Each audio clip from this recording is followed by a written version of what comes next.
Atul and twin and ராகுல் 4 பேர் இருக்காங்க. இப்போ அந்த 4 பேருமே நீங்கள் இன்னைய வரைக்கும் தெரிஞ்சுக்கலனாலும் தப்பு இல்லை.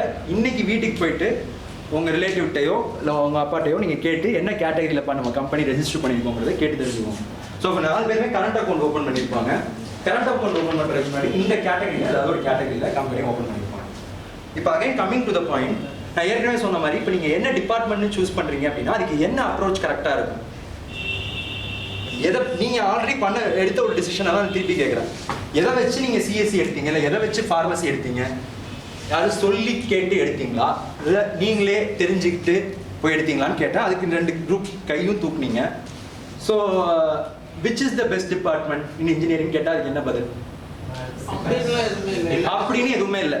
அப்போ இதுதான் பெஸ்ட் டிபார்ட்மெண்ட்டு அப்படின்றதா எல்லாரும் அதை தானே எடுப்பாங்க. இப்போ ஃபார் எக்ஸாம்பிள் கெமிக்கல் தான் பெஸ்ட் டிபார்ட்மெண்ட்னு வச்சுக்கோங்க. ஸோ கெமிக்கல் தான் பெஸ்ட் டிபார்ட்மெண்ட்னா எல்லாரும் அதை தானே எடுப்பாங்க. ஆனால் அப்படி யாருமே சொல்றது இல்லை. யாராவது சொல்லியிருக்காங்களா கெமிக்கல் தான் பெஸ்ட்டு, இருக்கிறதுலே ஏதாவது பெஸ்ட்டுன்னு யாராவது சொல்லியிருக்காங்களா? இல்லை. கரெக்டா ஒத்துக்கிறீங்கல்ல? இது எல்லாருமே ஒத்துக்கிறீங்கல்ல? அப்போ கெமிக்கல் தான் பெஸ்ட் டிபார்ட்மெண்ட் ஏன் சொல்றது இல்லை?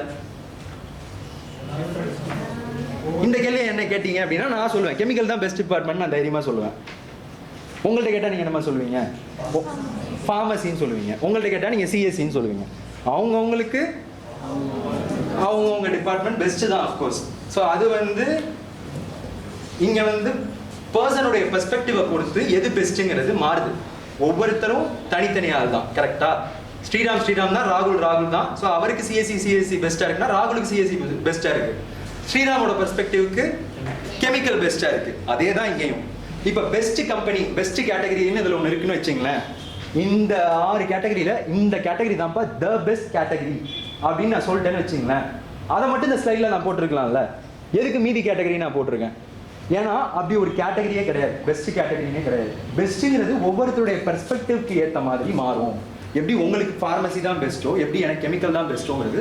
இப்போ ஒருத்தருக்கு சோல் ப்ரொப்ரைட்டர்ஷிப் தான் பெஸ்ட்டுன்னு இருக்கும், இன்னொருத்தருக்கு பார்ட்னர்ஷிப் தான் பெஸ்ட்டுன்னு இருக்கும். ஸோ ஒவ்வொருத்தருக்கும் பெஸ்ட்டுங்கிறது அவங்கவுங்களுடைய குடும்ப சூழ்நிலைகள், அவங்க வளர்ந்த என்விரான்மெண்ட்டு, அவங்களுடைய பர்சனல் கன்ஸ்ட்ரெயின்ஸ், இந்த மாதிரி நிறையா ஃபேக்டர்ஸை டிட்டர்மைன் பண்ணி தான் பெஸ்ட்டுங்கிறது மாறுது.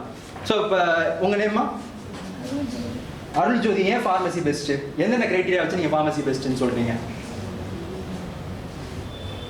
இப்போ ஏன்ட்டு அந்த கேள்வி கேளுங்க, எதுக்காக கெமிக்கல் பெஸ்ட்டுன்னு கேளுங்க. கெமிக்கல் ஏன் பெஸ்ட் அப்படின்னா எனக்கு முக்கியமான விஷயம் லைஃப் சயின்ஸ்னு ஒரு சப்ஜெக்ட் இருக்கு, அதே மாதிரி இன்ஜினியரிங் ஒரு சப்ஜெக்ட் இருக்கு. ரெண்டும் மீட் பண்ற ஒரு டிபார்ட்மெண்ட் நான் கெமிக்கல் இன்ஜினியரிங்காக பார்க்குறேன். நாட் ஓன்லி கெமிக்கல் இன்ஜினியரிங்கோட sister department like biotechnology, food technology, இதெல்லாம் பார்த்தீங்கன்னா ஃபுட்டுங்கிறது லைஃப் சயின்ஸில் வரும், டெக்னாலஜிங்கிறது இன்ஜினியரிங் டெக்னாலஜியில் வரும். ஃபுட்டும் டெக்னாலஜி சேர்ந்து லைஃப் சயின்ஸும் இன்ஜினியரிங்கும் மீட் பண்ணுற இடம் கெமிக்கலுடைய sister branches like food technology, biotechnology. Chemical இன்ஜினியரிங்கும் அதே மாதிரி தான். கெமிஸ்ட்ரிங்கிறது பார்த்தீங்கன்னா இட்ஸ் ஒரு சயின்ஸ் இல்லையா? ஸோ கெமிக்கல் இன்ஜினியரிங்லேருந்து கெமிஸ்ட்ரியும் வருது, இன்ஜினியரிங் டெக்னாலஜிலேருந்து டெக்னாலஜியும் வருது. லைஃப் சயின்ஸும் அண்ட் இன்ஜினியரிங் டெக்னாலஜி மீட் பண்ணுற பாயிண்ட்டாக அந்த டிபார்ட்மெண்ட் இருக்கிறதா எனக்கு பிடிச்சிருக்கு. அதே மாதிரி இப்போ நான் உங்கள்கிட்ட கேட்குறேன், எதனால உங்களுக்கு ஃபார்மசி பிடிச்சிருக்கு? சும்மா சொல்லுங்க. உங்கள் டிபார்ட்மெண்ட் நீங்கள் தான் விட்டு கொடுக்காம சொல்லணும். சொல்லுங்கள். மனுஷங்க இருக்கிற வரைக்கும் அதனால நாங்க தான் அதை மேக் பண்ணி நோயை உருவாக்குறது நாங்கள் தான், நோய்க்கு மருந்து கண்டுபிடிக்கிறது நாங்கள் தான். Very good. ஸோ அவங்கள பொறுத்த வரைக்கும் ஏன் ஃபார்மசி பெஸ்ட்டு அப்படின்னா, அப்துல் கேட்டுச்சா நீங்களும் ஃபார்மசி தானே, ஸோ அவங்க சொன்னது கேட்டுச்சா? அருள் ஜோதியாமா அவங்க என்ன சொல்கிறாங்க அப்படின்னா, மனுஷங்க இருக்கிற வரைக்கும் நோய்ங்கிறது இருந்துட்டு தான் இருக்கும். ஸோ அதுக்கு மருந்து கொடுக்கணுங்கிறது கடமை, ஃபார்மசிஸ்டோட கடமை. அதனால எங்களுக்கு ஸ்கோப் எப்பவுமே இருக்கும், எவர் கிரீன் செக்மெண்ட் ஃபார்மசின்னு சொல்லிட்டு சொல்லலாம். ஒத்துக்கிறீங்களா அப்துல்? Okay fine. அடுத்து சிஎஸ்சி யாராவது சொல்லுங்கள். நீங்கள் உட்காந்தே சொல்லுங்கள், ஒன்றும் நீங்கள் எந்திரிக்கணும் ஃபார்மலாக இருக்கணும், கிளாஸ் ரூம் லெக்சர் தான் இல்லை. ஜஸ்ட் ஒரு நீங்கள் ஃப்ரீ பண்ணி ஆன்சர் பண்ணுங்க. இன்னொரு சிஎஸ்சி யார் சொல்ல போகிறா? என்னப்பா? பீப்புள்ஸை கனெக்ட் பண்ணுறதுக்கு ஒரு மீடியம் தேவை. அந்த மீடியம் பார்த்தீங்கன்னா communication. So communication ECE and CSC program பண்ணணும். Very good. ஃபார்மசியில் கூட இப்போ டெலிவரி பண்ணுறோம். 1mg கூட சிஎஸ்சியோட ரோல் தேவை. கனெக்ஷன் பண்ணுறேன். இங்கே இன்ஜினியர்ஸுங்கிறது ஆக்சுவலாக ஃபார்மசி தயாரிக்கிறது ப்ராசஸ் இன்ஜினியர்ஸ், கெமிக்கல் இன்ஜினியர்ஸ் தயாரிக்கிறாங்க. ஸோ நீங்கள் அதை ட்ரக்குடைய ஃபார்முலேஷன்ஸில் ஒர்க் பண்ணுறீங்க, அவர் டெலிவரி பண்ணுறதுல ஒர்க் பண்ணுறாரு. இங்கே எல்லாருமே வெல் கனெக்டட் தான். ஸோ இதில் பெஸ்ட்டுன்னு யாரையுமே சொல்ல முடியாது. அவங்கவுங்களுக்கு அவங்கவுங்க ப்ரொஃபஷன் பெஸ்ட்டு. அதனால தான் நீங்கள் சிஎஸ்சியில் இருக்கீங்க, நீங்கள் ஃபார்மசியில் இருக்கீங்க, நான் கெமிக்கலில் இருந்திருக்கேன். இப்போ வருவோம் நம்ம சப்ஜெக்ட்டுக்குள்ளே. இப்போ தான் நம்ம மெயினாக வரப்போம். அதே மாதிரி ஒவ்வொரு கேட்டகரியிலையுமே ப்ளஸ்ஸும் இருக்குது, மைனஸும் இருக்குது. ஸோ உங்களுடைய என்விரான்மெண்ட்டுக்கு ஏற்ற மாதிரி உங்களுடைய பெர்ஸ்பெக்டிவை பொறுத்து ப்ளஸ்ஸும் மைனஸையும் நீங்கள் அனலைஸ் பண்ணீங்க அப்படின்னா உங்களான கேட்டகரியை நீங்கள் செலக்ட் பண்ணிடலாம். த பெஸ்ட்டுன்னு ஒரு கேட்டகரி இருக்குது அப்படின்னா நான் டேரெக்டாக அந்த கேட்டகரி மட்டும் ஸ்லைடில் போட்டிருப்பேன். ஏன் மற்ற கேட்டகரியும் போட்டிருக்கேன் அப்படின்னா உங்களுக்கு எனக்கு அது பெஸ்ட்டுன்னு தோணும், உங்களுக்கு அது அப்படி தோணாது. பட் டு பி ஃப்ராங்க், இதே கேள்வியை நீங்கள் ஒரு சார்ட்டர்ட் அக்கௌண்டன்ட்டை போய் கேட்டீங்க அப்படின்னா ஒரு ஸ்டார்ட் அப் ஆரம்பிக்கலான்னு இருக்கேன், என்ன கேட்டகரி போகலாம் அப்படின்னு கேட்டிங்கன்னு வச்சுங்களேன். சார்ட்டர்ட் அக்கௌண்டன்ட்ங்கிறவங்க யார்? ஆக்சுவலாக அந்த கம்பெனி இன்கார்பரேட் பண்ணி கொடுக்குற ப்ரொஃபஷனல்ஸ் தான் சார்ட்டர்ட் அக்கௌண்டன்ட். நீங்கள் சில அப்பா அம்மாலாம் ஐடி ஃபைல் பண்ணுவாங்க, ஹையர் ஏர்னிங் இன்கம். அவங்களுக்கு வந்து பார்த்தீங்கன்னா ஒரு சார்ட்டர்ட் அக்கௌண்டன்ட் மூலமாக இன்கம் டேக்ஸ் ஃபைல் பண்ணுவாங்க. யாராவது கவர்மெண்ட் ஜாப் இருக்கீங்களா? அப்பா அம்மா யாராவது கவர்மெண்ட் ஜாப்? அஃப்கோர்ஸ் பிஸ்னஸ் இருக்கீங்க இல்லையா, இயர்லி ஐடி கண்டிப்பாக பண்ணுவீங்க நீங்கள். சார்ட்டர்ட் அக்கௌண்டன்ட் கண்டிப்பாக உங்கள் அப்பாவுக்கு தெரியும். ஸோ அவங்க மூலமாக ஐடி ஃபைல் பண்ணுவாங்க. யார் சார்ட்டர்ட் அக்கௌண்டன்ட் தெரியுமா உங்களுக்கு? பேசிக்காக அந்த டேக்ஸ்லாம் கேல்குலேட் பண்ணி கவர்மெண்ட்டுக்கு ரிப்போர்ட் பண்ணுற ஒரு ப்ரொஃபஷனல். ஸோ அந்த சார்ட்டர்ட் அக்கௌண்டன்ட்டை போய் இந்த கேள்வியை கேட்டீங்க அப்படின்னா அவரால் உங்களுக்கு எது பெஸ்ட், அஃப்கோர்ஸ் பெஸ்ட் எதுன்னு யாராலையும் சொல்ல முடியாது. ஒரு சார்ட்டர்ட் அக்கௌண்டன்ட்டை போய் நான் அவருக்கு பிஸ்னஸ் ஆரம்பிக்கணும்னு நினைக்கிறேன், எனக்கு எது பெஸ்ட்டாக இருக்கும் அப்படின்னு கேட்டிங்கன்னா ஒரு சார்ட்டர்ட் அக்கௌண்டன்ட்டால் பதில் சொல்ல முடியாது.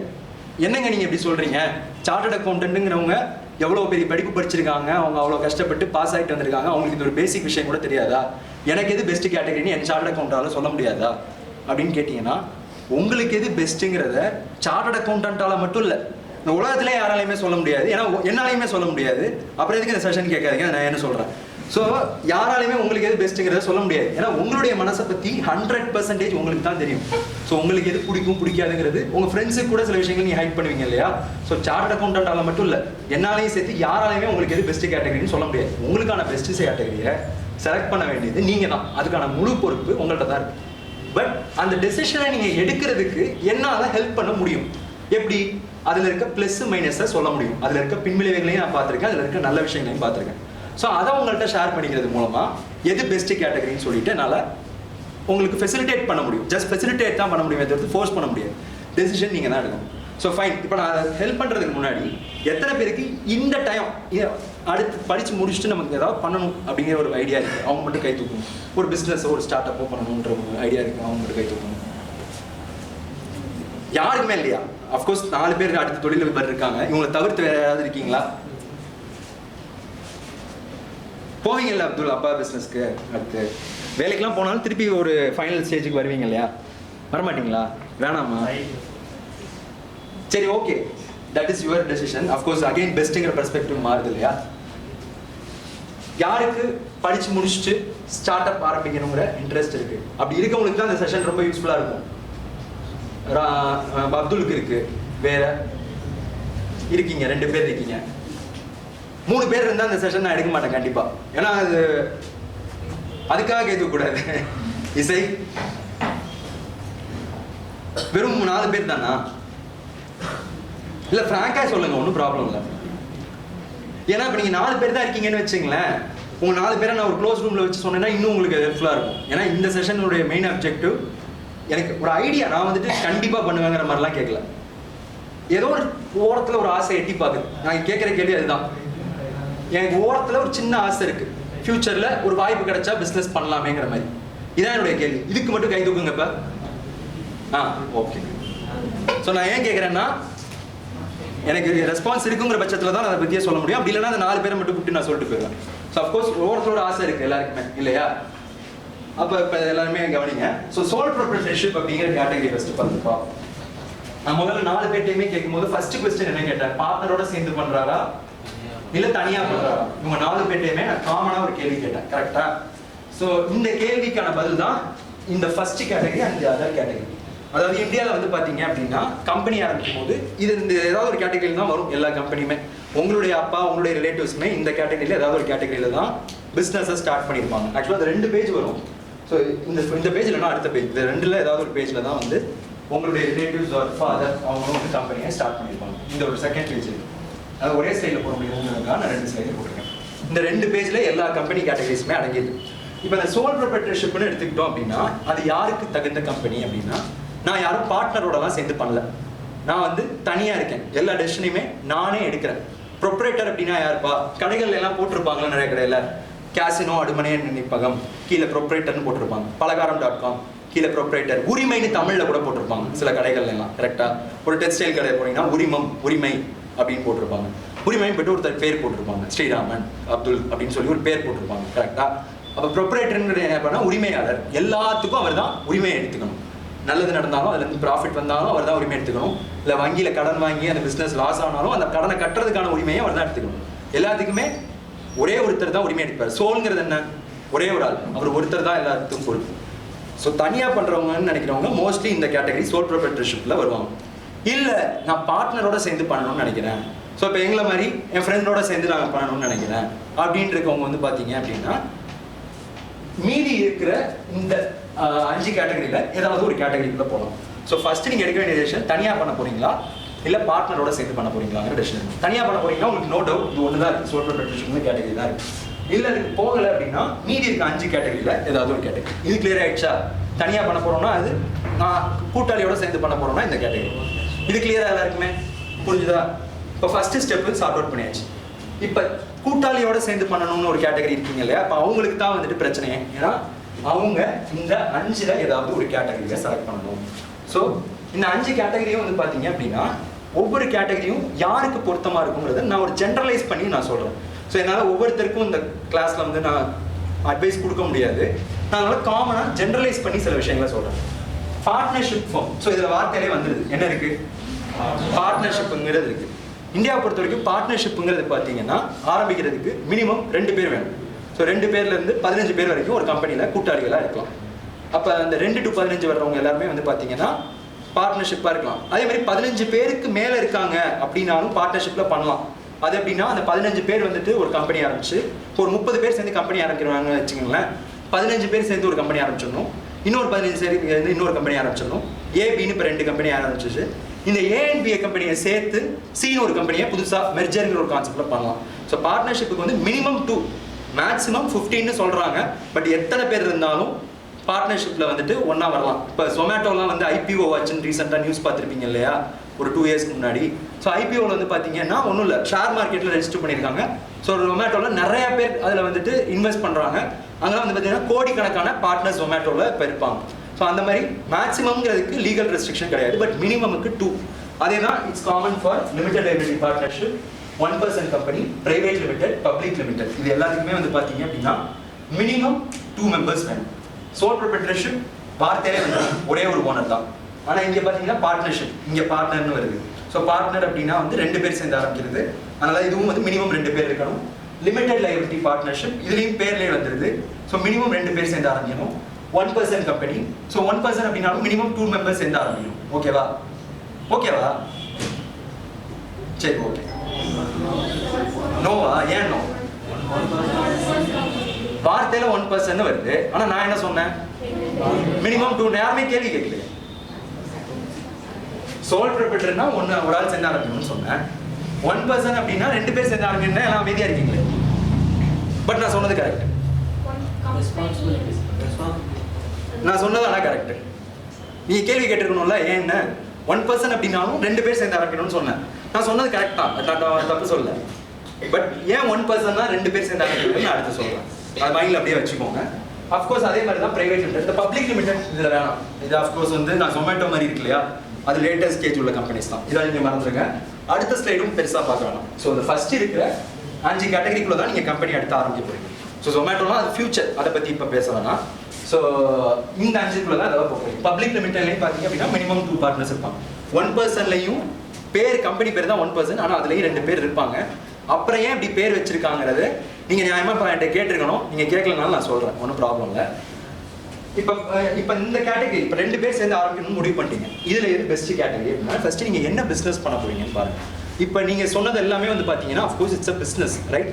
நீங்க சொன்ன உட்டன் ஷாப்பா இருக்கட்டும், நீங்க சொன்ன ஹோட்டலா இருக்கட்டும், நீங்க சொன்ன ஃபார்மசி, நீங்க சொன்ன ஃபார்மசி, இது எல்லாமே வந்து நம்ம அந்த 3 கேட்டகரியில எந்த கேட்டகரியில வைக்கிறோம்?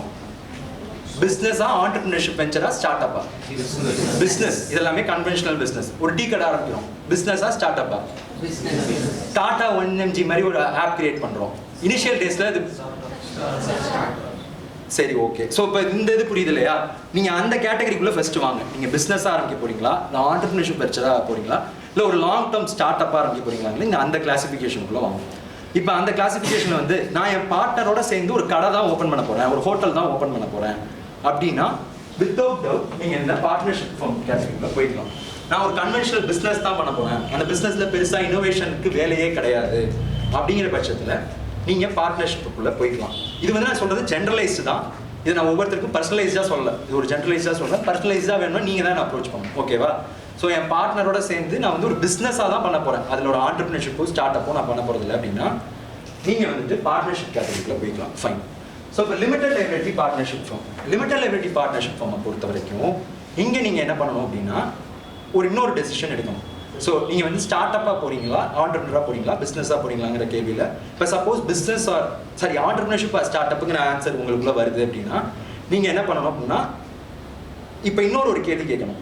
பிஸ்னஸ் பண்ணி நீங்களே வந்து அந்த ப்ராடக்டை மார்க்கெட் பண்ண போகிறீங்களா, இல்லை டெக்னாலஜி ட்ரான்ஸ்ஃபர், அது ஒன்று கடைசியாக சொன்னேன் இல்லையா, டெக்னாலஜியை வந்து ட்ரான்ஸ்ஃபர் பண்ணிட்டு போகிறீங்களா, நீங்கள் வந்து ஒரு டெக்னிக்கல் கம்பெனியாக ரன் ஆக போகிறீங்களா, இல்லை டெக்னோ கமர்ஷியல் வெஞ்சர் ஒரு ப்ராடக்டை நீங்களே உருவாக்கி விற்க போகிறீங்களாங்கிற கேள்வி கேட்கணும். ஸோ இந்த கேள்விக்கு ஒரு பதில் கிடைக்கும் இல்லையா? அந்த பதில் இது pure and pure technical venture அப்படின்னு இருந்துச்சுன்னா நீங்கள் வந்து லிமிடெட் லைபிலிட்டி பார்ட்னர்ஷிப் போய்க்கலாம். அப்படி இல்லை நான் வந்துட்டு இந்த ப்ராடக்டை உருவாக்கி நானே மார்க்கெட் பண்ணணும்னு நினைக்கிறேன் அப்படின்னா அவங்களுக்கு ஃபர்தராக 2 ஆப்ஷன் இருக்குது. ஸோ ஒரு ட்ரீ மாதிரி போடலாம். நான் மேபி போர்டு இருந்தால் போட்டு காட்டியிருப்பேன். பட் உங்கள் மைண்டுக்குள்ளே அந்த ட்ரீ விஷுவலைஸ் ஆகுதா, உங்களுக்குள்ளே நீங்கள் கேள்விகளெல்லாம் நீங்கள் கேட்கணும், ஓகேவா? இந்த கேள்வி கேட்டிங்கன்னா அப்படின்னா ஸ்ட்ரீம்லைன் ஆகிட்டே வருது. இப்போ லிமிடெட் லைபிலிட்டி பார்ட்னர்ஷிப் நான் யாருக்கு சொன்னேன், ஃபார்மசியில் இருக்கவங்களுக்குலாம் சொன்னேன். ஒரு ட்ரக் டெவலப் பண்ணுறீங்க அப்படின்னா அந்த ட்ரக்கை நீங்கள் தான் போய் மார்க்கெட் பண்ணணுங்கிறது இல்லை. இன்னொன்று ட்ரக் இண்டஸ்ட்ரியிலாம் நீங்கள் போய் மார்க்கெட் பண்ணணும்னு நினச்சிங்க, அது வந்து ரொம்ப ரொம்ப ரிஸ்கியான டெசிஷன். ஏன்னா ட்ரக் வந்து ஒரு பெரிய இண்டஸ்ட்ரி, கரெக்டுங்களா? அதில் பெரிய பிக் பிளேயர்ஸ் எல்லாமே இருக்காங்க. அப்படி இருக்கும்போது அவங்களோட எல்லாம் போய் போட்டி போடுறது ரொம்ப கஷ்டம். ஸோ ட்ரக்ல இருக்கீங்க அப்படின்னாலே it's to be safe that நீங்கள் வந்துட்டு ஒரு லிமிடெட் லைபிலிட்டி பார்ட்னர்ஷிப்பாக ஆரம்பிச்சு டெக்னாலஜியை டெவலப் பண்ணி ஸ்டார்ட் அப்பை வந்து அப்படியே கைமாற்றி விட்றது தான் வயசான டெசிஷன். ஸோ அஃப்கோர்ஸ் ஐடிலையுமே பார்த்தீங்கன்னா ரெட் பஸ் வந்து ஆரம்பிச்சது ஒருத்தர், பட் இப்போ அந்த கம்பெனியை வேற ஒருத்தர் கொடுத்துட்டாரு. ஓயோ ஹோட்டல்ஸ் வந்து ஆரம்பிச்சது ஒருத்தர், பட் அந்த அப்ளிகேஷனை இன்னொரு கம்பெனிக்கு மாற்றி விட்டார். வாட்ஸ்அப்பே அப்படி தான் ஃபேஸ்புக் வந்துச்சு, தெரியும் இல்லையா?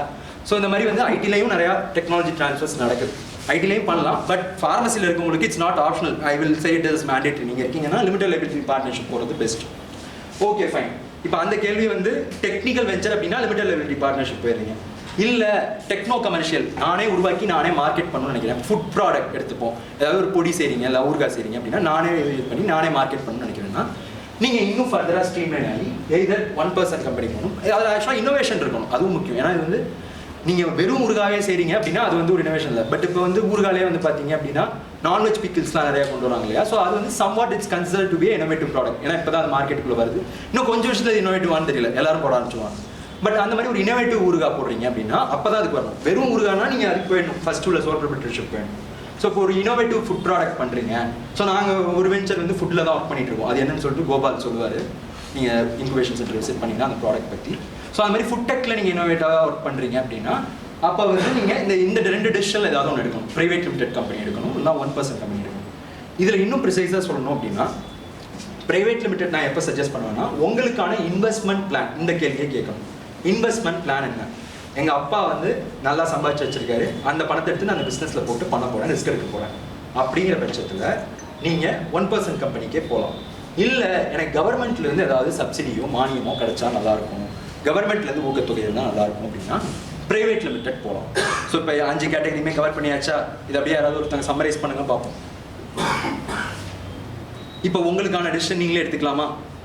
முதல்ல கேள்விகள் கேட்கணும். ஃபர்ஸ்ட் கேள்வி என்ன கேட்பீங்க? பிஸ்னஸ் ஆரம்பிக்க போறீங்க, முதல் கேள்வி உங்க மைண்ட்ல என்ன இருக்கும்? பார்ட்னரோட ஆரம்பிக்க போறீங்களா இல்லை வந்து தனியாக ஆரம்பிக்க போறீங்களா? பார்ட்னரோட அப்படின்னா கீழே இருக்க ஆப்ஷன்ஸ்ல ஏதாவது போகணும். தனியாக ஆரம்பிக்க போறோம் அப்படின்னா சோல் ப்ரொப்ரைட்டர்ஷிப் போயிடலாம். Very good. ஸோ இப்போ பார்ட்னரோட பண்ணுறீங்கன்னு வச்சுப்போம். பார்ட்னர்ஷிப் எப்போ போவீங்க? அதுக்கு என்ன கேள்வி கேட்பீங்க? என்ன டைப்? அது வந்து இனோவேட்டிவாக இருக்கா இல்லை எக்ஸிஸ்டிங் கமர்ஷியல் எதாவது அப்படியே பண்ண போகிறோமா? ஸோ எக்ஸிஸ்டிங் கமர்ஷியலாக இருக்கிற ஒரு ஹோட்டலையோ இல்லை ஒரு ஃபார்மசியோ ரன் பண்ணணும் பார்ட்னரோடனா என்ன கேட்டகரி போகணும்? பார்ட்னர்ஷிப் போகும். சரி, அடுத்த கேள்வி என்ன கேள்வி கேட்பீங்க? இல்லை இனோவேட்டிவ் இல்லை, இல்லை அது கடைசி கேள்வி. நான் தான் அந்த ட்ரீ போட்டிருந்தேன்னா உங்களுக்கு கொஞ்சம் கிளாரிட்டி இருக்கும். போர்டு இல்லை, பட் நீங்கள் கூட அந்த ட்ரீ போடலாமே நோட் பேடில். இந்த கொஸ்டின் தான் கேட்கணும் உங்களுக்குள்ள. உங்கள் மைண்டில் இந்த ட்ரீ வந்துருச்சா? இப்போ வந்துருச்சா வரலையா? முதல் கேள்வி என்ன கேட்குறீங்கப்பா? பார்ட்னரோடையா இல்லை? அப்படியே நோட் பண்ணுங்க, நோட்டீஸ் பண்ண மாட்டேங்கிறீங்களே. பார்ட்னரோட பண்ணுறோம் அப்படின்னா அடுத்த கேட்டகரியில் ஏதாவது ஒன்று சூஸ் பண்ணுவோம். இல்லை அப்படின்னா சோல் ப்ரொப்ரைட்டர்ஷிப் போயிடலாம். கரெக்டாக குயிக்காக நோட் பண்ணணும்.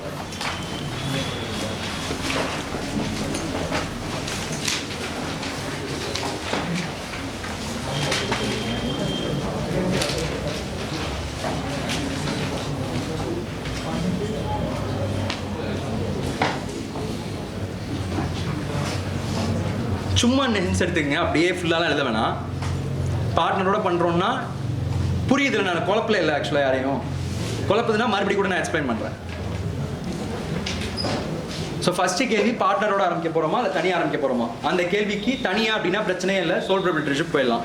பார்ட்னர் அப்படின்னா அடுத்த கேள்வி கேட்கணும். பார்ட்னர்னா அடுத்து என்ன கேள்வி கேட்பீங்க? இனோவேட்டிவாக பண்ண போகிறோமா இல்லை கன்வென்ஷனல் பிஸ்னஸாக பண்ண போகிறோமான்னு அடுத்த கேள்வி கேட்பீங்க. கன்வென்ஷனல் அப்படின்னா அதுக்கு ஆன்சர் என்ன? பார்ட்னர்ஷிப். இனோவேட்டிவ்னா நீங்கள் இன்னும் டிசிஷன் எடுக்கணும், ஃபர்தராக இன்னொரு கேள்வி கேட்கணும். இனோவேட்டிவ் அப்படின்னா என்ன கேள்வி கேட்பீங்க? அடுத்த கேள்வி டெக்னாலஜி ட்ரான்ஸ்ஃபர் பண்ணுறீங்களா இல்லைனா நீங்களே மார்க்கெட் பண்ணுறீங்களா? டெக்னாலஜி ட்ரான்ஸ்ஃபர் பண்ணுறீங்கன்னா அதுக்கு பதில் என்ன? Limited liability partnership. நீங்களே ஓனாக பண்ண போகிறீங்க அப்படின்னா அதுக்கு பதில் மறுபடியும் நீங்கள் டிசிஷன் பண்ணணும். இப்போ 1% கம்பெனி, ப்ரைவேட் லிமிடெட், 2 விஷயம் இருக்குது. கரெக்டாக? ஸோ இப்போ இந்த 2 விஷயத்தில் எதுக்குள்ளே போகணும்? என்ன கேள்வி கேட்டுட்டு உள்ளே போகணும்? அமௌண்ட்டு, ஃபினான்ஸ் எப்படி மேனேஜ் பண்ண போகிறீங்க? கவர்மெண்ட்லேருந்து டிபெண்ட் பண்ணி வர போகிறீங்களா இல்லை நீங்களே இன்வெஸ்ட் பண்ணிப்பீங்களா? இந்த கேள்வி. ஸோ நீங்களே பண்ணிப்பீங்க அப்படின்னா நீங்கள் வந்துட்டு 1% கம்பெனி கூட போகலாம். இல்லை கவர்மெண்ட் இருந்து போகிறோம் அப்படின்னா ப்ரைவேட் லிமிடெட் கூட போகலாம். ஆக்சுவலாக நான் இப்போ சொன்னது எல்லாமே மேலோட்டமாக ஜென்ரலைஸ் பண்ணி மட்டும்தான் சொல்லியிருக்கேன். இதுக்குள்ளே நிறையா ப்ளஸ் இருக்குது, நிறையா மைனஸ் இருக்குது. இதுக்குள்ளே லீகலாகவும் நிறையா ப்ரிவிலேஜும் இருக்குது. ஸோ அது நிறையா விஷயங்கள் ப்ராஸ் அண்ட் கான்ஸ்ன்னு போட்டு நான் போட்டிருப்பேன் இந்த ஸ்லைட்ஸில். இந்த ஸ்லைட் ஷேர் பண்ணுறேன். ஏன்னா நீங்கள் வந்து ஒரு 4 பேர் மட்டும் வந்து கேட்டீங்க அப்படின்னா என்னால் இன்னும் கஸ்டமைஸாக சொல்ல முடியும். கரெக்டாக? பட் இதை வந்து நான் இப்போ கஸ்டமைஸ் பண்ணி சொன்னேன்னா பயங்கரமாக எல்லோரும் கன்ஃபியூஸ் ஆகிடுவீங்க. ஸோ இப்போ இதுக்கப்புறம் யாருக்காவது இன்னும் இன்ட்ரெஸ்ட் இருக்குது, இப்போ உங்கள் மைண்டில் இப்போ நீங்கள் பிஸ்னஸ் ஆரம்பிக்கணும்னு சொன்னீங்க இல்லையா? ஸோ இப்போ எந்த கேட்டகரி செலக்ட் பண்ணணும்னு ஒரு கிளாரிட்டி ஆல்ரெடி உங்கள் மைண்டில் இப்போ வந்திருக்கணும். கரெக்டாக? அதை என்கிட்ட கவுண்டர் வெரிஃபிகேஷன் கூட நீங்கள் பண்ணிக்கலாம். சார் இதை நான் பண்ணலான்னு இருக்கேன், இது ஓகே தானா அப்படின்னு என்கிட்ட கவுண்டர் வெரிஃபிகேஷன் பண்ணீங்க அப்படின்னா என்னால் இன்னும் உங்களுக்கு கஸ்டமைஸ்டாக இதில் இருக்க ப்ளஸ் அண்ட் மைனஸ் சொல்லி புரிய வச்சு அந்த டெசிஷன் கரெக்டாக தப்பான்னு நான் சொல்ல மாட்டேன், உங்கள் வாயிலே உங்களை சொல்ல வைக்கிற அளவுக்கு என்னால் சொல்ல முடியும் அதில் இருக்க ப்ளஸ் அண்ட் மைனஸ். சரி, ஓகே. இப்போ கை தூக்குனவங்க எல்லாருமே இருக்கீங்களா? ஆல்மோஸ்ட் எல்லாருமே கை தூக்குனீங்க. கரெக்டாக? இப்போ உங்கள் மைண்ட்லலாம் நீங்கள் என்ன கம்பெனி ஆரம்பிக்க போகிறீங்க அப்படிங்கிறது மைண்டில் வந்துருச்சா? இந்த கேட்டகரியில் எதுன்னு சொல்லி செலக்ட் பண்ணிட்டீங்களா? இசை, நீங்கள் என்ன கம்பெனி ஆரம்பிக்க போகிறீங்க? Limited liability partnership. ஸோ இப்போ எதுக்காக அந்த கேட்டகரி சூஸ் பண்ணுங்க? இந்த கேட்டகரியில் வந்து டெக்னாலஜியில் ரிலேட்டடாக போன வச்சுக்கோங்க, வந்து இன்வெஸ்ட்மெண்ட் மார்க்கெட்டிங் பண்ண தேவை, பெரிய கம்பெனி கொலாப் பண்ணி பண்ணுறது ஈஸியாக இருக்கும். கிளாரிட்டி கிடச்சிருச்சுல? Happy for that. நீங்கள் சொல்லுங்கம்மா அருள், நீங்கள் என்ன கேட்டகரி போக போகிறீங்க? கை தூக்குனீங்கல்ல? தூக்கலையா? தூக்குனீங்க தானே? தூக்குனாங்களா தூக்கலையாம்மா? அப்போ செஷன் உங்களுக்கு வேணாமா? சும்மா ஃபோர்ஸ் பண்ணாங்கன்ட்டு வந்துட்டீங்களா? ஹெச்ஓடி சொன்னாங்க வந்துட்டீங்களா? சப்போஸ் ஆரம்பிச்சிங்கன்னா என்னவா ஆரம்பிங்க? நாளைக்கு என்ன வேணாலும் நடக்கலாம் இல்லையா? நீங்கள் என்னவா ஆரம்பிங்க? தெரியலையா? புரிஞ்சுதா நான் சொன்னது? ஆனால் தெரியல.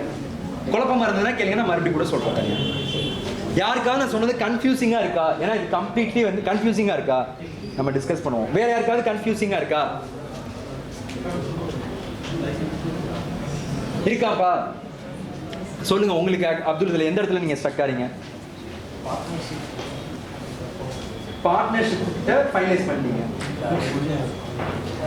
அதுக்கு அடுத்து புரியல. இப்போ நீங்கள் என்னவா உங்கள் பார்ட்னரோட சேர்ந்து ஆரம்பிக்க போறீங்களா தனியாக ஆரம்பிக்க போறீங்களா? அப்போ என்னப்பா பண்ணணும்? Sir good morning sir.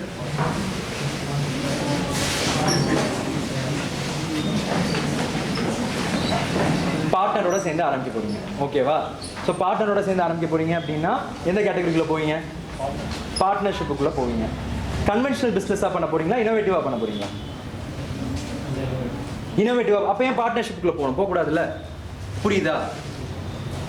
ஏன்னா நான் என்ன சொல்லியிருந்தேன், நீங்கள் கன்வென்ஷனலாக பண்ணுறீங்க அப்படின்னா இப்போ உங்கள் அப்பா மாதிரி ஒரு பிஸ்னஸே பண்ணுறீங்க அப்படின்னா ஒரு பார்ட்னரோட சேர்ந்துட்டு பண்ணுறீங்க அப்படின்னா நீங்கள் பார்ட்னர்ஷிப் போகலாம்.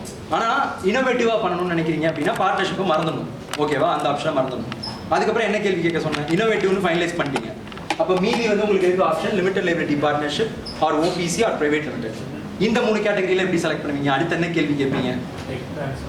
டெக் ட்ரான்ஸ்ஃபரா இல்லை நீங்களே மார்க்கெட் பண்ண போறீங்களா? அதுக்கான பதில் நீங்களே பண்ண போறீங்க. அப்போ என்ன ஆன்சர்? லிமிடெட் லைபிலிட்டி பார்ட்னர்ஷிப்பை மறந்துடணும். மீதி என்ன இருக்குது இந்த ட்ரீல? 1% ஆர் பிரைவேட் லிமிடெட். ஸோ இப்போ சொல்லுங்க அப்துல், அடுத்து என்ன கேள்வி கேட்கணும்? இன்வெஸ்ட்மெண்ட் அவரே பிளான் பண்ணிக்க போறாரா இல்லை யார்கிட்ட இருந்தாவது வாங்க போறாங்களா? கரெக்டா? ஸோ நீங்க என்ன பண்ண போறீங்க? அவ்வளோதான், முடிஞ்சு. இப்போ புரிஞ்சிச்சா? ஸோ அப்போ அப்துல் வந்துட்டு அடுத்து ஒரு பிரைவேட் லிமிடெட் கம்பெனி ஆரம்பிச்சிருவீங்க, அப்படி தானே? Very good. வேற யாருக்காவது கன்ஃபியூசிங்காக இருக்கா? நான் சார்ட் அவுட் பண்ணுறதுக்கு கூட இந்த மாதிரி ஹெல்ப் பண்ணுறேன். என்ன கேட்டகரி செலக்ட் பண்ணணும்னு சொல்லி ஏதாவது கன்ஃபியூஷன் இருக்கா? சொல்லுங்க. வேற யாரை? ராகுல், நீங்க என்ன கேட்டகரி ஃபைனலைஸ் பண்ணிருக்கீங்க? Sole proprietorship. Very good. எதனால சோல் ப்ரொப்ரைட்டர்ஷிப்? எனக்கு ரீசன் சொல்லுங்க. எந்த டிசிஷனாக இருந்தாலும் நானே நீங்களே எடுத்துப்பீங்க. Very good. அதுக்காகவும் சோல் ப்ரொப்ரைட்டர்ஷிப் இது பண்ணலாம். அண்ட் தென் முக்கியமா ஃபண்டும் நீங்க பண்ணுவீங்க. முக்கியமான விஷயம், எதுக்காக சோல் ப்ரொப்ரைட்டர்ஷிப் செலக்ட் பண்ணுங்கிறது ஒரு முக்கியமான விஷயம் சொன்னேன் இல்லையா? இன்னோவேட்டிவ்லாம் நான் பண்ணல, கமர்ஷியலாக இருக்கிறது தான் பண்ண போறேன் அப்படின்னா sole proprietorship is a wise decision. Okay, fine. And அந்த அப்துல், நீங்க என்ன கேட்டகரி செலக்ட் பண்ணிருக்கீங்க? Sole proprietorship. எதனால சோல் ப்ரொப்ரைட்டர்ஷிப்?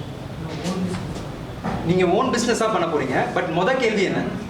கன்வென்ஷனல் பிசினஸ் பண்ண போறீங்க. Very good. அப்பா மாதிரி ஒரு ஃபார்மசி ஷாப் நீங்க ஃபியூச்சர்ல suppose pharmacy chain, Apollo pharmacy மாதிரி செயினா ஆரம்பிக்கிறீங்க, இல்ல 1mg மாதிரி ஒரு சாஃப்ட்வேர் இன்ஜினியரோட சேர்ந்துட்டு பண்றீங்க அப்படின்னாலும் இப்போ அந்த ஸ்டேஜுக்கும் நான் கொடுத்த அட்வைஸ் உங்களுக்கு அப்ளிகபிள் தான். புரியுதா?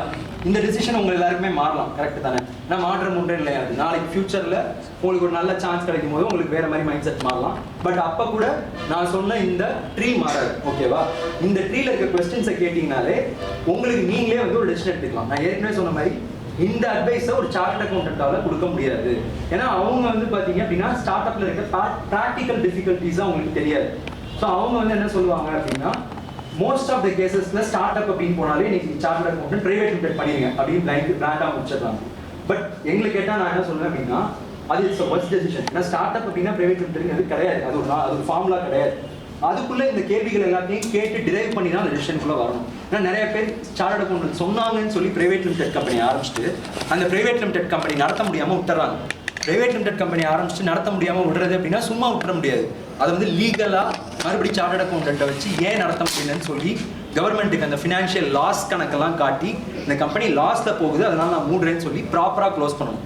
இன்கேஸ் அப்படி க்ளோஸ் பண்ணல அப்படின்னா பயங்கரமா உங்க வீட்டுக்கு வந்து ஃபைன் போட்டு நோட்டீஸ் அனுப்பிச்சிடுவோம்.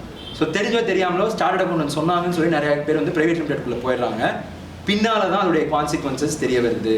அதனால நீங்க எந்த டெசிஷன் ஃபியூச்சர்ல எடுத்தாலும் இந்த கேள்விகளை உங்களுக்குள்ள கேட்டுக்கணும். ஓகேவா? பவித்ரா, நீங்க என்ன டெசிஷன் எடுத்துறீங்க? பவித்ரா நீங்க இல்லையா? ஃபார்மசியில் இருந்தாங்க. Limited liability. நீங்க ஏன் லிமிடெட் லைபிலிட்டி பார்ட்னர்ஷிப் எடுத்தீங்க?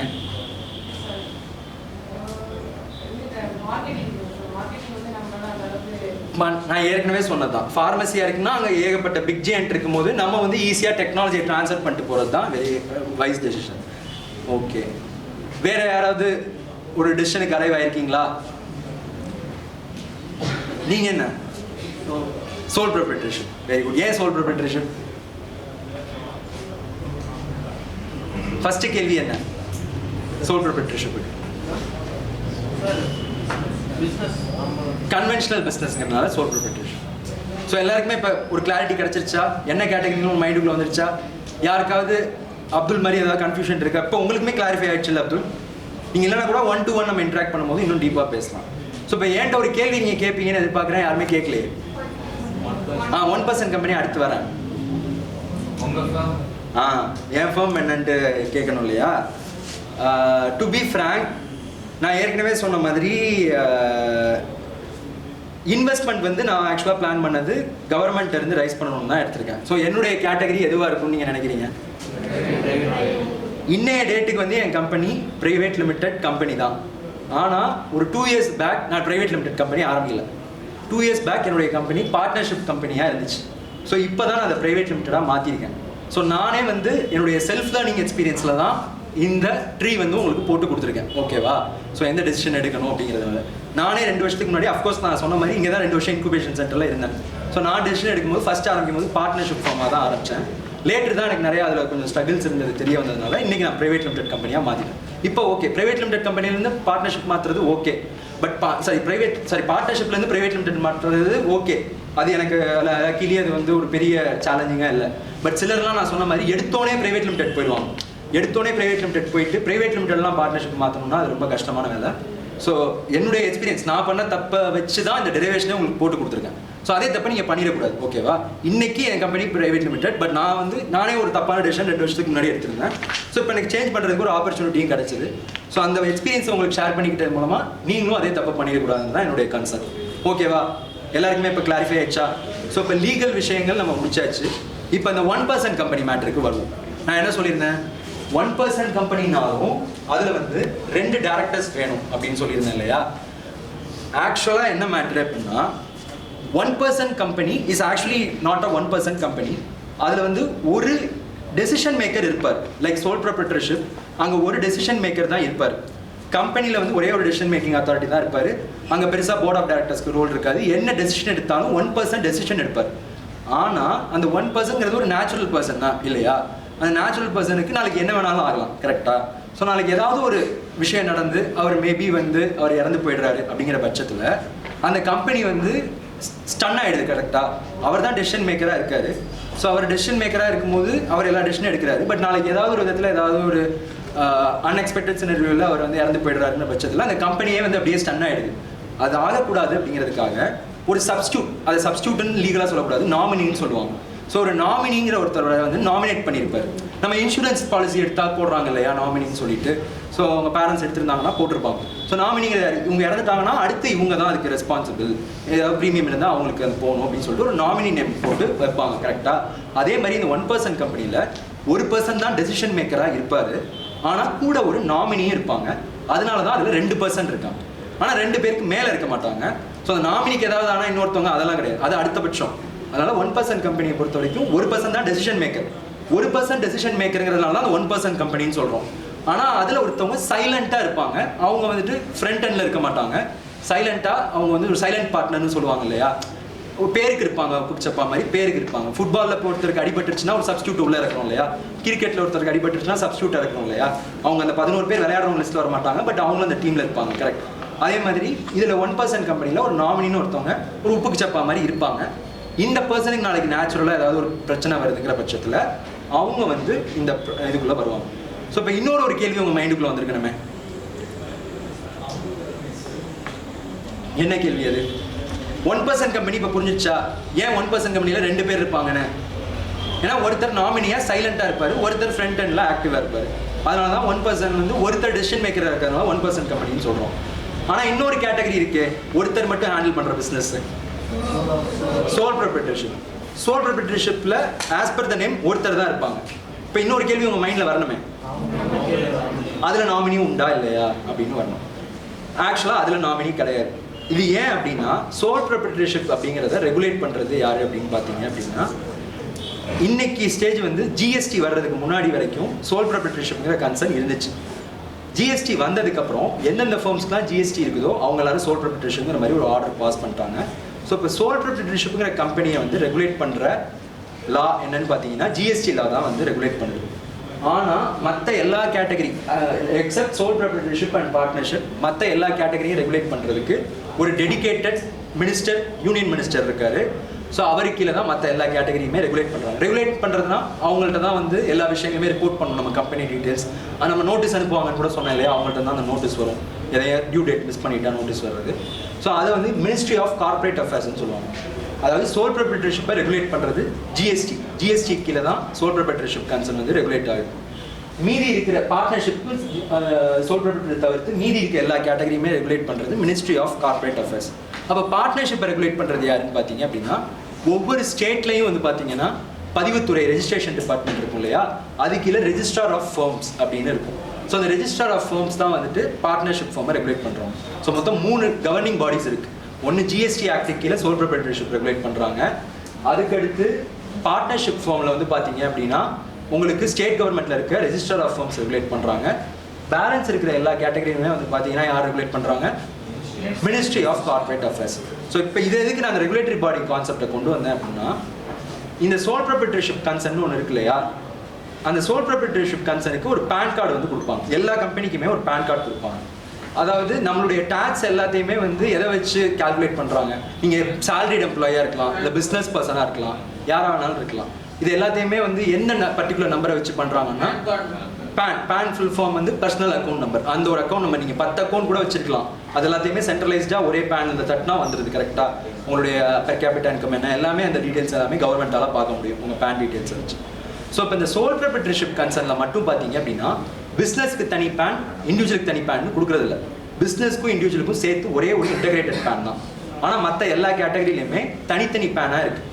ஸோ பிஸ்னஸ்க்கு தனி பேன் வச்சுருப்பாங்க, இண்டிவிஜுவல் அவங்க தனியாக எங்கேயும் வேலை பார்க்குறாங்க அப்படிங்கிற பட்சத்தில் தனி பேன் கார்டு வச்சுருப்பாங்க. இப்போ தனித்தனி பேனாக இருக்குது அப்படிங்கிற பட்சத்தில் வந்து பார்த்தீங்க அப்படின்னா 1% கம்பெனிக்கும் அதே மாதிரி தான் இருக்கும் கரெக்டாக. அவங்க அந்த டேரக்டருக்கு ஒரு தனி பேன் கார்டு இருக்கும், பிஸ்னஸுக்குன்னு தனி பேன் கார்டு இருக்கும். ஸோ இப்போ அந்த டேரக்டர் இறந்துட்டார் அப்படின்னா அந்த பேனை வந்து டீஆக்டிவேட் பண்ணிடலாம். பிஸ்னஸுக்கு தனியாக ஒரு பேன் இருக்கு இல்லையா, அதை அஃப்கோர்ஸ் டீஆக்டிவேட் பண்ணணும் அப்படின்னா திருப்பி அந்த நாமினி உள்ளுக்குள்ளே வரணும். நாமினி உள்ளுக்குள்ளே வந்து பிஸ்னஸை க்ளோஸ் பண்ணுறதுனாலும் பண்ணலாம், இல்லை இந்த பிஸ்னஸை டேக் ஓவர் பண்ணுறதுனாலும் பண்ணலாம். ஆனால் அந்த சோல் ப்ரொப்ரைட்டர்ஷிப் கன்சர்னில் வந்து பார்த்தீங்க அப்படின்னா பேன் வந்து ஒருத்தர் பேரில் தான் இருக்குது. அந்த பேனில் சோல் ப்ரொப்ரைட்டர்ஷிப் ஃபார்ம் ரன் பண்ணிட்டு இருக்காரு. ஸோ இப்போ அவர் சப்போஸ் டிசீஸ் ஆகிட்டாரு அப்படின்னா அவரோட பேன் கார்டை சரண்டர் பண்ணும்போது கம்பெனியும் சேர்த்து ஒரே ப்ராசஸில் சரண்டர் பண்ணிடலாம். ஸோ 2 in 1 அங்கே வேலை முடிஞ்சிடும். மற்றதுல எல்லாம் டபுள் ப்ராசஸ் இருக்குது. ஏன்னா இது ரெஜிஸ்டர் ஆஃப் ஃபர்ம்ஸ்ன்னு ஒரு பாடி வேறு இருக்குது, எம்சிஏ வேறு இருக்குது. இது கொஞ்சம் கன்ஃபியூசிங்காக இருக்கும். நான் இன்னும் சிம்பிளிஃபை பண்ணி சொல்லணும் அப்படின்னா, அதாவது நீங்கள் சோல் ப்ரொப்ரைட்டர்ஷிப் போயிட்டீங்கன்னா உங்களுக்கு பிஸ்னஸுக்கு தனி பேன், உங்களுக்கு தனி பேன் கிடையாது, ஒரே பேன் தான். ஸோ ஒரு பேனை சரண்டர் பண்ணுறது மூலமாக 1 step ப்ராசஸில் முடிஞ்சிடுது. மற்ற கேட்டகரிக்கு எல்லாத்துக்குமே 2 step ப்ராசஸ் இருக்குது. ஸோ அந்த 2 step ப்ராசஸ் இருக்கும்போது ஒருத்தர் இறந்து போயிட்டாருன்னா அதை சரண்டர் பண்ணணும்னா இன்னொருத்தர் பொறுப்பேற்றுக்க வரணும் இல்லையா, அதுக்காக தான் 1% கம்பெனியில் நாமினின்னு வைக்கிறோம். 2 பேன் இருக்குது, 2வது பேன் ஒருத்தர் பொறுப்பேற்றுக்க வரணுங்கிறதுக்காக 1% கம்பெனியில் நாமினி வைக்கிறோம். இது புரிஞ்சுதா? எதுக்காக இந்த டெர்மினாலஜி ஏன் இப்படி 1% கம்பெனி சோல் ப்ரொப்ரைட்டர்னு வைக்கிறாங்கன்னு புரிஞ்சுதா? ஸோ இது உங்களுக்கு புரியலனாலும் பரவாயில்ல, பட் உங்களுக்கு எப்படி டெசிஷன் எடுக்கணுங்கிறது தெரிஞ்சிருச்சு இல்லையா, என்ன கேட்டகரி போகணுங்கிறது தெரிஞ்சிருச்சு இல்லையா. ஸோ இப்போ எல்லாருக்குமே ஒரு மைண்டில் ஒரு கேட்டகரி இருக்குது, இந்த கேட்டகரியில் தான் நான் பிஸ்னஸ் ஆரம்பிக்க போகிறேன் அப்படின்னு. அதை நீங்கள் இன்ஃபேக்ட் கவுண்டர் வெரிஃபை பண்ணணுன்னா கூட பர்சனலாக நான் அப்ரோச் பண்ணலாம். அதை இன்னும் ஃபர்தராக ஸ்ட்ரீம் டவுன் பண்ணி 1-to-1 இன்ட்ராக்ஷனில் உங்களுடைய ப்ளஸ் அண்ட் மைனஸ் என்னங்கிறத தெரிஞ்சுக்கிட்டு என்னால் வந்துட்டு டைரக்ட் பண்ணுவேன். சொல்லுங்கள் சார். பார்ட்னர்ஷிப்ல வந்து ரெஜிஸ்டர் அன்ரெஜிஸ்டர்னு இருக்குல்ல. ஆமா சார், ஆமா. இப்போ கவர்மெண்ட் வந்து ரெஜிஸ்டர் பண்ணிட்டு நடத்தலாம், ரெஜிஸ்டர் பண்ணாம நடத்தலாம், அது மாதிரி இல்ல. ஆக்சுவலா இட்ஸ் a good question. நான் அந்த ஸ்டெப்புக்குள்ள போல. இப்போ பார்ட்னர்ஷிப்னு செலக்ட் பண்ணவங்க மட்டும் கை தூக்குங்க. நான் பார்ட்னர்ஷிப் ஆரம்பிக்கலாம்னு நினைக்கிறேன்னு சொன்னவங்க மட்டும் கை தூக்குங்க. யாருமே இல்லையா? ஏன் பார்ட்னர்ஷிப் யாருமே போல? ஸோ இப்போ எல்லாமே ஏதாவது இன்னோவேட்டிவாக பண்ணணும்னு நினைக்கிறீங்களா? அதனால பார்ட்னர்ஷிப் வேணாம். உங்களுக்கு எதுவும் ஐடியா இருக்கா ராகுல்? ராகுல் இல்லையா உங்க பேர்? கவின். இனிமேல் ஐடியா வந்தா. ஸோ இப்போ நீங்கள் கேட்ட கேள்வி ஓகே. ஆக்சுவலாக பார்ட்னர்ஷிப்பில் ரெஜிஸ்டர்ட் அன்ரெஜிஸ்டர்னு என்னன்னா எல்லாத்துலேயுமே ஃபஸ்ட்டு ஒரு ஸ்டெப் என்ன பண்ணுவாங்கன்னா ஒரு டீடு வந்து எக்ஸிக்யூட் பண்ணுவாங்க. 100 rupees ஸ்டாம்ப் பேப்பரில் ஒரு டீடு வந்து எக்ஸிக்யூட் பண்ணுவாங்க. பார்ட்னர்ஷிப்பில் ரெஜிஸ்டர்ட் அன்ரெஜிஸ்டர்னு 2 இருக்கு இல்லையா. ஸோ என்ன பண்ணுறாங்க அப்படின்னா டீடை எக்ஸிக்யூட் பண்ணிவிட்டு அந்த டீடை வச்சு ஒரு பேன் கார்டு அப்ளை பண்ணுவாங்க. பேன் கார்டு அப்ளை பண்ணும்போது பிஸ்னஸ்க்குன்னு ஒரு தனி பேன் வந்துடும். Apart from their individual PAN பிஸ்னஸ்க்குன்னு ஒரு தனி பேன் வந்துடும். இந்த ஸ்டெப்போட நிற்கிது அப்படின்னா அது ஒரு கேட்டகரி வச்சுக்கோங்க. அது என்னன்னு நான் சொல்கிறேன். இப்போ பேன் கார்டு வந்ததுக்கப்புறம் இந்த பேன் கார்டு அண்ட் தென் இந்த எக்ஸிக்யூட் பண்ண டீடை நம்ம தமிழ்நாடு கவர்மெண்ட்டில் ரெஜிஸ்ட்ரார் துறைன்னு ஒன்று இருக்குது, பதிவாளர் துறைன்னு ஒன்று இருக்குது. அதில் ரெஜிஸ்ட்ரார் ஆஃப் ஃபார்ம்ஸ்னு ஒரு ஆஃபீஸ் இருக்குது. அதில் நிறையா சப் ரெஜிஸ்ட்ரார் ஆஃபீஸ் இருக்குது. உங்களுக்கு பின்கோடு எங்கே இருக்கோ அதுக்கு பக்கத்தில் இருக்க சப் ரெஜிஸ்ட்ரார் ஆஃபீஸ் போயிட்டு நானும் ராகுலும் சேர்ந்து ஒரு கம்பெனி ஆரம்பிச்சிருக்கோம். இந்த கம்பெனியில் 50-50 ஷேர் இருக்குது. இதை நான் கவர்மெண்ட்டுக்கிட்ட பதிவு பண்ணணும்னு விரும்புகிறேன்னு சொல்லிட்டு நீங்கள் வந்து அந்த பதிவாளர்கிட்ட போயிட்டு அந்த கம்பெனியை வந்து ரெஜிஸ்டர் பண்ணுறீங்கன்னா உங்கள் பேர் வந்து ரெஜிஸ்டர்ட் பார்ட்னர்ஷிப் ஃபார்ம். இன்கேஸ் வந்து நாங்கள் 2 பேரும் பண்ணிக்கிற விஷயம் எங்களுக்குள்ளே இருந்தால் போதும், இதை நான் வந்துட்டு அந்த பதிவாளர்கிட்ட சொல்லாமல் எனக்கு சொல்லணும்னு அவசியம் இல்லை. எங்கள் 2 பேருக்குள்ள ஒருத்தருக்கு மேலே ஒருத்தர் ட்ரஸ்ட் இருக்குது. ராகுல் என்னை ஏமாற்ற மாட்டார், கவின் என்னை ஏமாற்ற மாட்டார். ஸோ எங்களுக்கு மேலே ஒரு நல்ல பாண்டிங் இருக்குது, ஒரு அண்டர்ஸ்டாண்டிங் இருக்குது. இதை கவர்மெண்ட்டுக்கிட்ட நாங்கள் காட்டணும்னு அவசியம் இல்லை. இதில் எதுவும் லீகல் டிஸ்பியூட் வந்தால் நாங்களே பேசி சரி பண்ணிப்போம். ஃப்யூச்சரில் என்ன வேணாலும் நடக்கலாம். நல்ல ப்ராஃபிட்டில் போகுது, திடீர்னு வந்துட்டு அவர் உங்களை வந்துட்டு இல்லை எனக்கு கூட வேணும் அப்படின்னு கேட்குறாரு, உங்களுக்குள்ள ஏதாவது மிஸ் அண்டர்ஸ்டாண்டிங் வருது அப்படிங்கிற பட்சத்தில் லீகலாக அதை ரிசால்வ் பண்ணணும். ஒரு சட்டத்துக்கிட்ட தான் நீங்கள் போக முடியும். உங்கள் 2 பேருக்குள்ள பஞ்சாயத்து பண்ணுறதுக்கு சட்டத்துக்கு தான் போக முடியும். ஸோ அப்படி போகணும்னு நீங்கள் நினச்சிங்க அப்படின்னா ரெஜிஸ்டர் பண்ணிக்கிறது நல்லது. இல்லை எனக்கு ராகுல் மேலே நம்பிக்கை இருக்குது. இன்ஃபேக்ட் வந்துட்டு இப்போ நீங்கள் ராகுலை கூட விடுங்க, எங்கள் அப்பா அம்மாவெல்லாம் ஒருத்தவங்களை பார்ட்னராக போடுறேன், எங்கள் அம்மா அப்பா என் கூட என்ன சண்டவாக போட போகிறாங்க, எங்கள் அம்மா அப்பா பேரில் தானே பண்ண போகிறேன், நான் வந்துட்டு எனக்கு அந்த ப்ராப்ளம்லாம் கிடையாது அப்படிங்கிற பட்சத்தில் நீங்கள் வந்து அன்ரெஜிஸ்டர்ட் பார்ட்னர்ஷிப்பாக போகலாம். ஸோ அன்ரெஜிஸ்டர்ட் பார்ட்னர்ஷிப் அண்ட் பார்ட்னர்ஷிப்பில் செவரல் அட்வான்டேஜஸ் அண்ட் டிஸ்அட்வான்டேஜஸ் இருக்குது. நான் ஏற்கனவே சொன்ன மாதிரி அன்ரெஜிஸ்டர்ட் பார்ட்னரில் இப்போ உங்களுக்குள்ளே ஏதாவது லீகல் ப்ராப்ளம்ஸ் வருது அப்படின்னா அது உங்களுக்குள்ளே தான் நீங்கள் சால்வ் பண்ணிக்கணும், கவர்மெண்ட் கிட்ட போக முடியாது. இன்கேஸ் கவர்மெண்ட் கிட்ட ரெக்கார்ட் சப்மிட் பண்ணியிருக்கீங்க, உங்கள் டீடை வந்து ரெஜிஸ்டர் பண்ணியிருக்கீங்கன்னா நீங்கள் கவர்மெண்ட் கிட்ட போகலாம் ரெஜிஸ்டர்ட் பார்ட்னர்ஷிப்பில். இதில் இருக்க அட்வான்டேஜ், இதில் இருக்க அட்வான்டேஜ். ஓகேவா? ஸோ இப்போ கவர்மெண்ட் கிட்ட கொடுக்கறதுனால சில டிஸ்அட்வான்டேஜஸும் இருக்குது. என்ன அப்படின்னா நீங்கள் ஒன்ஸ் உங்கள் டீடை ரெஜிஸ்டர் பண்ணிட்டீங்கன்னா அதோட முடிய போகிறது கிடையாது. நீங்கள் அஃப்கோர்ஸ் ஐடி வந்து இன்கம் டேக்ஸ் கட்டிகிட்டே இருக்கீங்க வருஷம். ஐடி கட்டுறதை தாண்டி இந்த கவர்மெண்ட், தமிழ்நாடு கவர்மெண்ட் இருக்கா, ஐடி சென்ட்ரல் கவர்மெண்ட் போயிடுது. தமிழ்நாடு கவர்மெண்ட்டை வருஷம் நீங்கள் என்ன பிஸ்னஸ் பண்ணீங்க, பிஸ்னஸில் எவ்வளோ லாபம் வந்துச்சு, அதில் அவர் எவ்வளோ எடுத்துக்கிட்டாரு, நீங்கள் எவ்வளோ எடுத்துக்கிட்டீங்க, இல்லை நஷ்டம் வந்துச்சா, உங்களுக்கு எவ்வளோ நஷ்டம் வந்துச்சு, எவ்வளோ நஷ்டம் வந்துச்சு, இது ஐடி டிபார்ட்மெண்ட்லேயும் ரிப்போர்ட் பண்ணுவீங்க. அங்கே மட்டும் பண்ணால் பத்தாது, ஸ்டேட் கவர்மெண்ட்டையும் ரிப்போர்ட் பண்ணணும். ஸோ இப்போ நான் சொல்கிறது வந்து ஓரலாக ரிப்போர்ட் பண்ணிட முடியாது. இதுக்கு வந்துட்டு ஒரு பெரிய ரிப்போர்ட் ரெடி பண்ணணும். அந்த ரிப்போர்ட்டை நீங்களாக பண்ண முடியாது, அதுக்கு ஒரு ஆடிட்டர் தேவை. அந்த ஆடிட்டருக்கு இயர்லி நீங்கள் ஒரு அமௌண்ட் பே பண்ணணும். ஸோ இப்போ நீங்கள் ரெஜிஸ்டர்ட் பார்ட்னர்ஷிப் ஃபார்மாக போனீங்க அப்படின்னா அதை ஒழுங்காக மெயின்டைன் பண்ணணும், அதை ஒழுங்காக ரெகுலேட் பண்ணணும், அந்த ஒரு கன்சர்ன் இருக்குது. அன்ரெஜிஸ்டர்ட் போறீங்க அப்படின்னா நீங்கள் யாருக்கும் எந்த பதிலும் சொல்ல தேவையில்லை. அஃப்கோர்ஸ் ஐடி ஃபைல் பண்ணணும். ஏன்னா பேன் கார்டு வாங்குறீங்க இல்லையா, பேன் மட்டும் சென்ட்ரல் கவர்மெண்ட்டுக்கு மட்டும் ரிப்போர்ட் பண்ணி தான், ஸ்டேட் கவர்மெண்ட் நீங்கள் பண்ணணும்னு அவசியம் இல்லை. ஸோ அதில் இருக்க அட்வான்டேஜ் டிஸ்அட்வான்டேஜ் இது ரெண்டையும் தாண்டி இன்கேஸ் உங்களுக்கு மைண்டு மாறுது, நீங்கள் ஏதாவது ஃபண்டை வந்து ஒரு இன்வெஸ்டர் மூலமாக எடுத்துகிட்டு வரணும் அப்படின்னா இன்வெஸ்டர் அன்ரெஜிஸ்டர்ட் பார்ட்னர்ஷிப் ஃபார்மை நம்ப மாட்டாங்க. ஏன்னா நீங்கள் வந்துட்டு ஒரு பைண்டிங்கே இல்லாமல் இருக்கீங்க இல்லையா. ஸோ நீங்கள் நம்பிக்கையில் உங்கள் அம்மா அப்பா கூட சேர்ந்து ஒரு பார்ட்னர்ஷிப் ஃபார்ம் ஆரம்பிச்சிருப்பீங்க. பட் உங்களோட நம்பிக்கை உங்கள் இன்வெஸ்டரும் நம்பணும்னு அவசியம் இல்லை. கரெக்டாக? ஸோ இன்வெஸ்டர்ஸ்லாம் வந்து அன்ரெஜிஸ்டர்ட் பார்ட்னர்ஷிப்பை மதிக்கவே மாட்டாங்க. ஸோ இப்போ ரெஜிஸ்டர்ட் பார்ட்னர்ஷிப் ஃபார்மாக இருந்தால் தான் நல்லது. ஸோ இந்த 3 ப்ராஸ் அண்ட் கான்ஸ் இருக்குது. இதை வச்சு நீங்கள் ரெஜிஸ்டர் போகணுமா அன்ரெஜிஸ்டர் போகணுமாங்கிறத டிசைட் பண்ணிக்கலாம். சொல்லுங்கள். இது புரிஞ்சிச்சுல்ல? இப்போ எதுக்கு ரெஜிஸ்டர் போகணும் எல்லாருக்குமே புரிஞ்சுதா இது? Okay fine. இப்போ வந்து கம்பெனி ஆரம்பிச்சோடனே ரெஜிஸ்டர் பண்ணுமா, இல்லை என்னோட கம்பெனி ஆரம்பிச்சு நான் கொஞ்சம் வெயிட் பண்ணுறேன், எனக்கு ஒரு 10 வருஷம் ஆகுது, 10 வருஷமும் ஒரே ஸ்டாண்டர்டாகவே போயிட்டு இருக்கு, திடீர்னு ஒரு பிசினஸ் வந்து பீக் ஆகுது அப்படிங்கிற மாதிரி ஒரு ஐடியா வருது, அப்போ ரெஜிஸ்டர் பண்ணலாம். அதுவும் பண்ணலாம். இது எங்கள் கேஸில் இருக்குது. என்னுடைய பேன் கார்டு டேட் வந்து பார்த்தீங்க அப்படின்னா பேன் கார்டு டேட்லேருந்து எனக்கு கரெக்டாக டேட் ஞாபகம் இல்லை. பட் எனக்கு ஆக்சுவலாக லீகலி சம் டைம் எடுத்துச்சு. இது வந்து எதுவுமே கட்டாயம் இல்லை, இது எல்லாமே உங்களுடைய ஓன் விஷ் தான். இப்போ நீங்கள் கேட்டது பண்ண முடியும். நீங்கள் அந்த மாதிரி ஃபீல் பண்ணுறீங்க அப்படின்னா பேன் கார்டு வந்து இன்றைக்கி பிஸ்னஸ் ஆரம்பிக்கிறீங்க, அடுத்த வாரம் பேன் கார்டு வாங்குறீங்க, ஒரு வருஷம் கழிச்சு உங்கள் டீடை ரெஜிஸ்டர் பண்ணணும்னாலும் பண்ணிக்கலாம். அது யாரும் கேள்வி கேட்க மாட்டாங்க. ஸோ இல்லை நீங்கள் ஒரு பேன் கார்டு வந்த உடனே ரெஜிஸ்டர் பண்ணணும்னாலும் பண்ணிக்கலாம். அது எல்லாமே உங்களுடைய விஷ் தான், யாரும் உங்களை கட்டாயப்படுத்தலை. இப்போ தமிழ்நாடு கவர்மெண்ட் வந்து நீ ஏன் ஒரு வருஷம் தள்ளி வந்து என்கிட்ட ரெஜிஸ்டர் பண்ணுறேன்னு உங்களுக்கு கேள்வி கேட்க மாட்டாங்க. ஏன்னா அது உங்களுடைய விருப்பம், சுய விருப்பம். அது யாருமே ஃபோர்ஸ் பண்ண முடியாது. நீங்கள் ஒரு வருஷம் கூட இல்லை, நீங்கள் சொன்ன மாதிரி 10 வருஷம் தள்ளி கூட போய் பண்ணலாம். ஸோ இசை உங்கள்கிட்ட ஏதாவது டிஸ்கஸ் பண்ணுறோம்? ரெஜிஸ்டர் அதான் சொல்லியிருந்தேன் இல்லையா, நீங்கள் ரெஜிஸ்ட்ரேஷன் பண்ணிட்டீங்கன்னா லீகலாக உங்கள் என்டிட்டி ஸ்ட்ராங்காக இருக்கு. இந்த எந்த கேட்டகரியிலுமே இல்லாம சும்மா பண்ண முடியுமா? இல்ல, ஒரு விஷயம் நீங்க புரிஞ்சுக்கணும். இப்ப எல்லாமே ஸ்டூடெண்டா இருக்கீங்க, ஸ்மார்ட் இந்தியா ஹேக்கத்தான்லாம் போயிருக்கீங்க அஃப்கோர்ஸ் நிறைய பேர். இப்ப எல்லாமே ஒரு அப்ளிகேஷன் நீங்க சப்மிட் பண்றீங்க அப்படின்னா அந்த அப்ளிகேஷன் வந்து உங்க பேர்ல சப்மிட் பண்ணுவீங்க, கரெக்டா? பட் நாளைக்கு வந்துட்டு நீங்கள் படித்து முடிச்சுட்டு வெளியில் போயிட்டீங்க, ஒரு ஃபண்டிங் ஆரம்பிக்கணும்னு நினைக்கிறீங்க, இல்லை உங்களுக்கு இப்போ ஃப்ரீலான்சிங்கே பண்ணுறீங்க, ஒரு வெப்சைட் டெவலப்பராக இருக்கீங்கன்னு வச்சுங்களேன். வெப்சைட் டெவலப்பராக இருக்கீங்க, ஒன்றும் இல்லை, பண்ணலாம். அஃப்கோர்ஸ் பண்ணலாம். எப்படி தெரியுமா? உங்களுக்கு சேவிங்ஸ் அக்கௌண்ட்னு ஒன்று இருக்கும், இருக்கா? உங்களுக்கு பேன் கார்டுன்னு ஒன்று இருக்கும், இருக்கா? ஸோ இது ரெண்டு இருக்கிற பட்சத்தில் நீங்கள் ஃப்ரீலான்சராக இருந்து உங்களுடைய சேவிங்ஸ் அக்கௌண்ட்டுக்கு உங்கள் கிளையண்ட்லேருந்து காசை போட சொல்லிவிட்டு அவங்களுக்கு வேலையை முடிச்சு கொடுத்துட்டு செட்டில் பண்ணிடலாம். ஆனால் டு பி ஃப்ராங்க், கிளையண்ட் வந்து அவங்க யாருக்கு வந்து ஆர்டர் கொடுப்பாங்க அப்படின்னா ஒரு ரெஜிஸ்டர்ட் ஃப்ரீலான்சருக்கு தான் ஆர்டர் கொடுப்பாங்க. எதனாலங்கிறத நான் சொல்லிடுறேன். ஸோ இப்போ கிளையண்ட் வந்து பார்த்தீங்க அப்படின்னா உங்களுடைய வெப்சைட் டெவலப் பண்ணும்போது ஒரு கிளையண்ட் இருக்காருன்னு பார்த்தீங்க அப்படின்னா அவருடைய பிஸ்னஸை ரெஜிஸ்டர் பண்ணியிருப்பார், கரெக்டாக? ஸோ அவருடைய பிஸ்னஸை ரெஜிஸ்டர் பண்ணும்போது அவர் வருஷம் இன்கம் டேக்ஸ் கட்டுவார். ஸோ அவர் வருஷம் இன்கம் டேக்ஸ் கட்டும்போது அவர் செலவு கணக்கு வைப்பார். செலவு கணக்கு வைக்கிறான்னா சும்மா நான் வந்து இப்போ இசைக்கு ஒரு 5000 ரூபாய் கொடுத்தேன் அப்படின்னு அவர் எழுத முடியாது. அதுக்கு ஒரு ப்ரூஃப் வேணும், அதுக்கு பேர் தான் இன்வாய்ஸ்.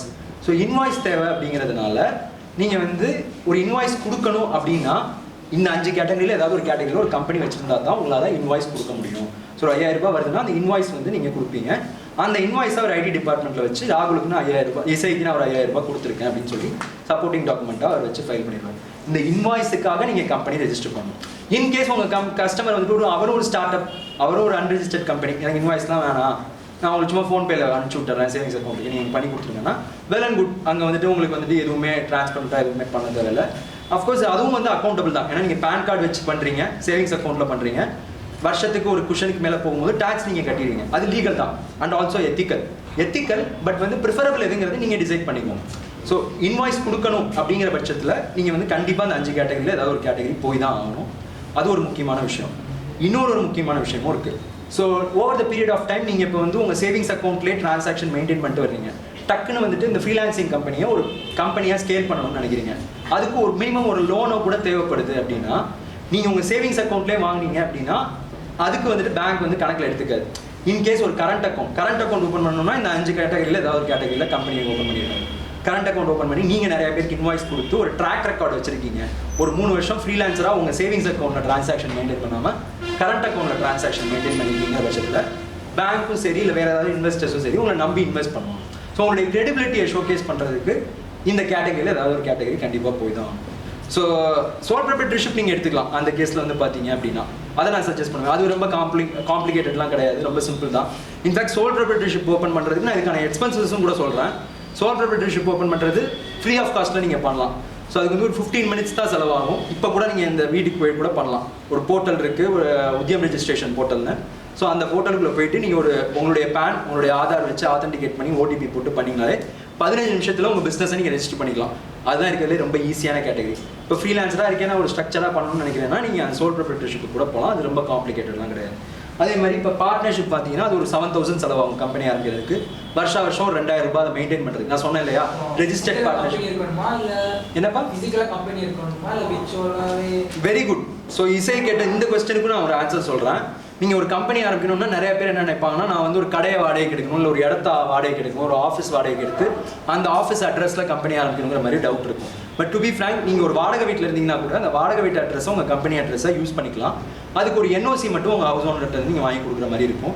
ஸோ இல்லை சொந்த வீடாக இருக்குது அப்படின்னா நீங்கள் சொந்த வீடு உங்கள் அப்பா பேரில் இருக்குன்னா உங்கள் அப்பாவும் நீங்களும் பிளட் ரிலேஷன் இல்லையா, ஸோ அப்பா அம்மா பையனுக்கு கொடுக்கலாம். மற்றபடி சிஸ்டர், அங்கிள், கிராண்ட் ஃபாதர்லாம் வராது. அப்பா அம்மா பையன், அப்பா அம்மா பொண்ணு இந்த ரிலேஷன் இருக்குது அப்படின்னா அவங்க வந்து என்ஓசி கொடுக்கலாம். என்னுடைய பிளட் ரிலேஷன் வந்து ஃப்ரீயாக யூஸ் பண்ணிக்கிட்டு இந்த ஸ்பேஸ் அப்படின்னு சொல்லிட்டு உங்கள் வீட்டுக்குள்ளேயே ஒரு ரூம் போட்டு பண்ணிக்கலாம். ஸோ இன்ஃபேக்ட் வந்து ஃபியூச்சரில் சில பேங்க்ஸ்லாம் இன்ஸ்பெக்ஷன் கூட வராங்க.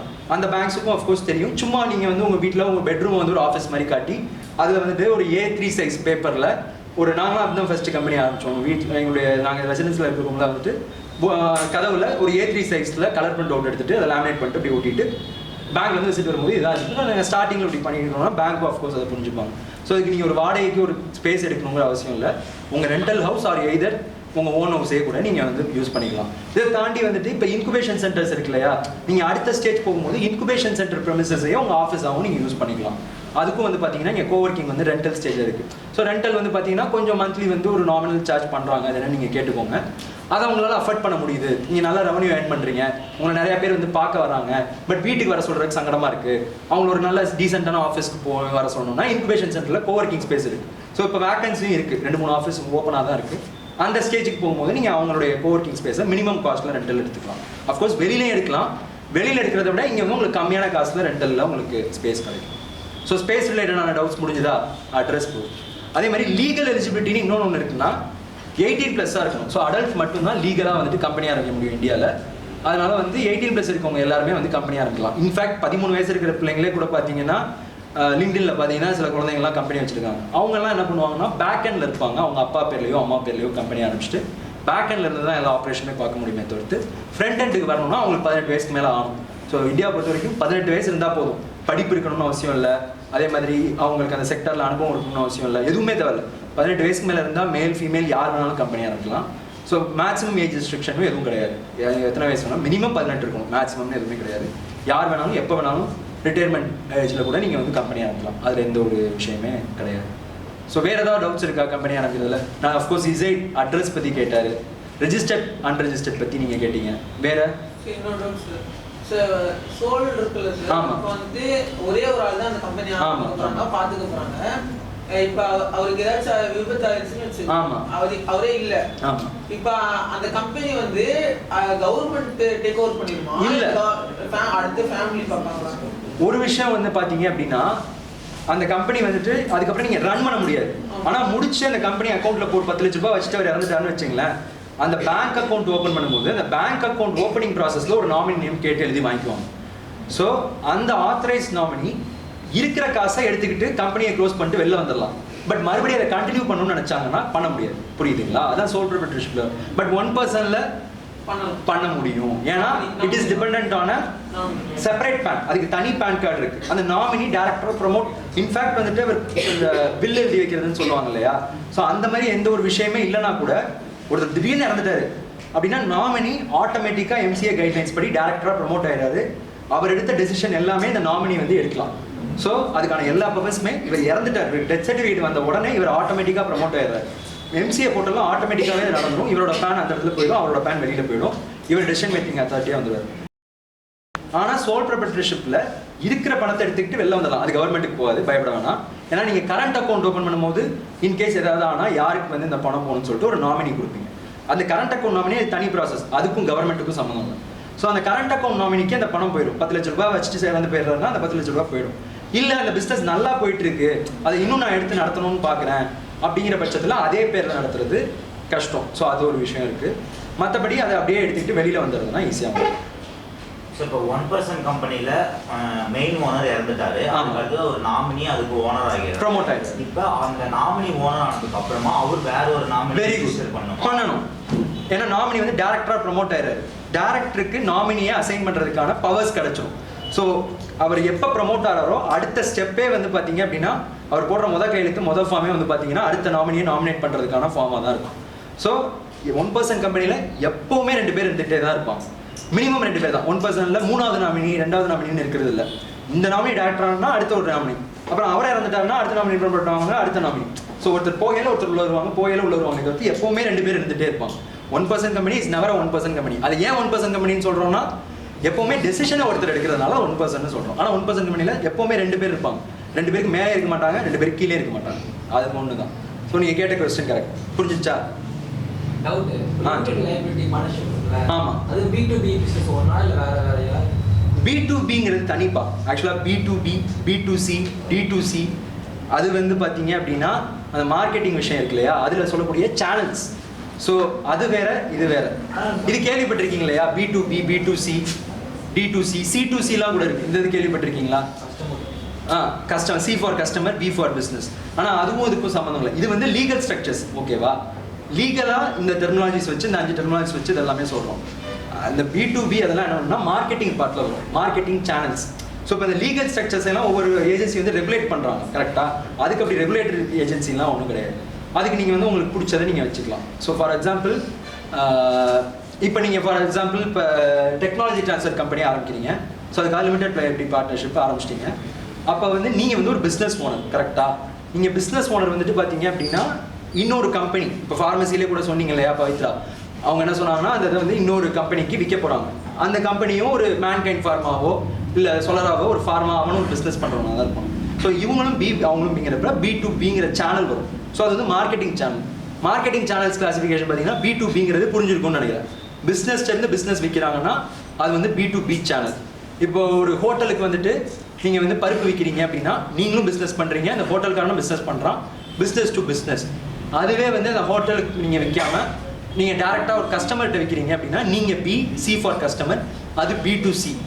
இல்லை இன்னொரு ஒரு கேட்டகரி இருக்குது. நீங்கள் நேஷனல் ஸ்டோரில் ஃபஸ்ட்டு பருப்பை விற்று அந்த பருப்பு வந்து ஒரு கஸ்டமருக்கு போகுதுன்னா B2, நேஷனல் காரன் என்ன? B, கஸ்டமர் யார்? C. B2, B2C அது. ஸோ இன்னொரு சேனலும் இருக்குது. S2 ஜீன் இருக்குது. S for start ups, G for government. ஓகேவா? இது ரொம்ப இப்போ இருக்க trending channel. Start up to government. இதில் யாருக்கு விற்கிறா அப்படின்னு பார்த்தீங்கன்னா ஸ்டார்ட் அப் கவர்மெண்ட்ஸ்க்கு நிறைய ப்ராடக்ட் வித்துட்டு இருக்கு. ஸோ அதுவும் இருக்குது. அந்த ஒரு சேனலும் இருக்குது. G for government, S for start ups. D2Cன்னு ஒரு சேனல் இருக்குது. அது வந்து பார்த்தீங்கன்னா direct to customers. Direct to கஸ்டமர்ஸ்க்கு ஏதாவது எக்ஸாம்பிள் சொல்லுங்கள். அதாவது டேரெக்டாக நீங்கள் ஒரு பருப்பை வந்து ஆன்லைனில், அமேசானில், ஃப்ளிப்கார்ட்டில், க்ராசரிஸில், இன்ஸ்டாமார்ட்டில் விற்கிறீங்க அப்படின்னா D2C, டேரக்ட் டு கஸ்டமர்ஸ். நடுவில் யாருமே மிடில் பிளான் இருக்க மாட்டான். தயாரிக்கிறவன்ட்டு வாங்குறவன்ட்டு போயிடும். ஸோ ஹோல்சேல், அந்த ரீட்டைல் அந்த மாதிரி வரும்போது B2B2C வரும், B2B வரும்.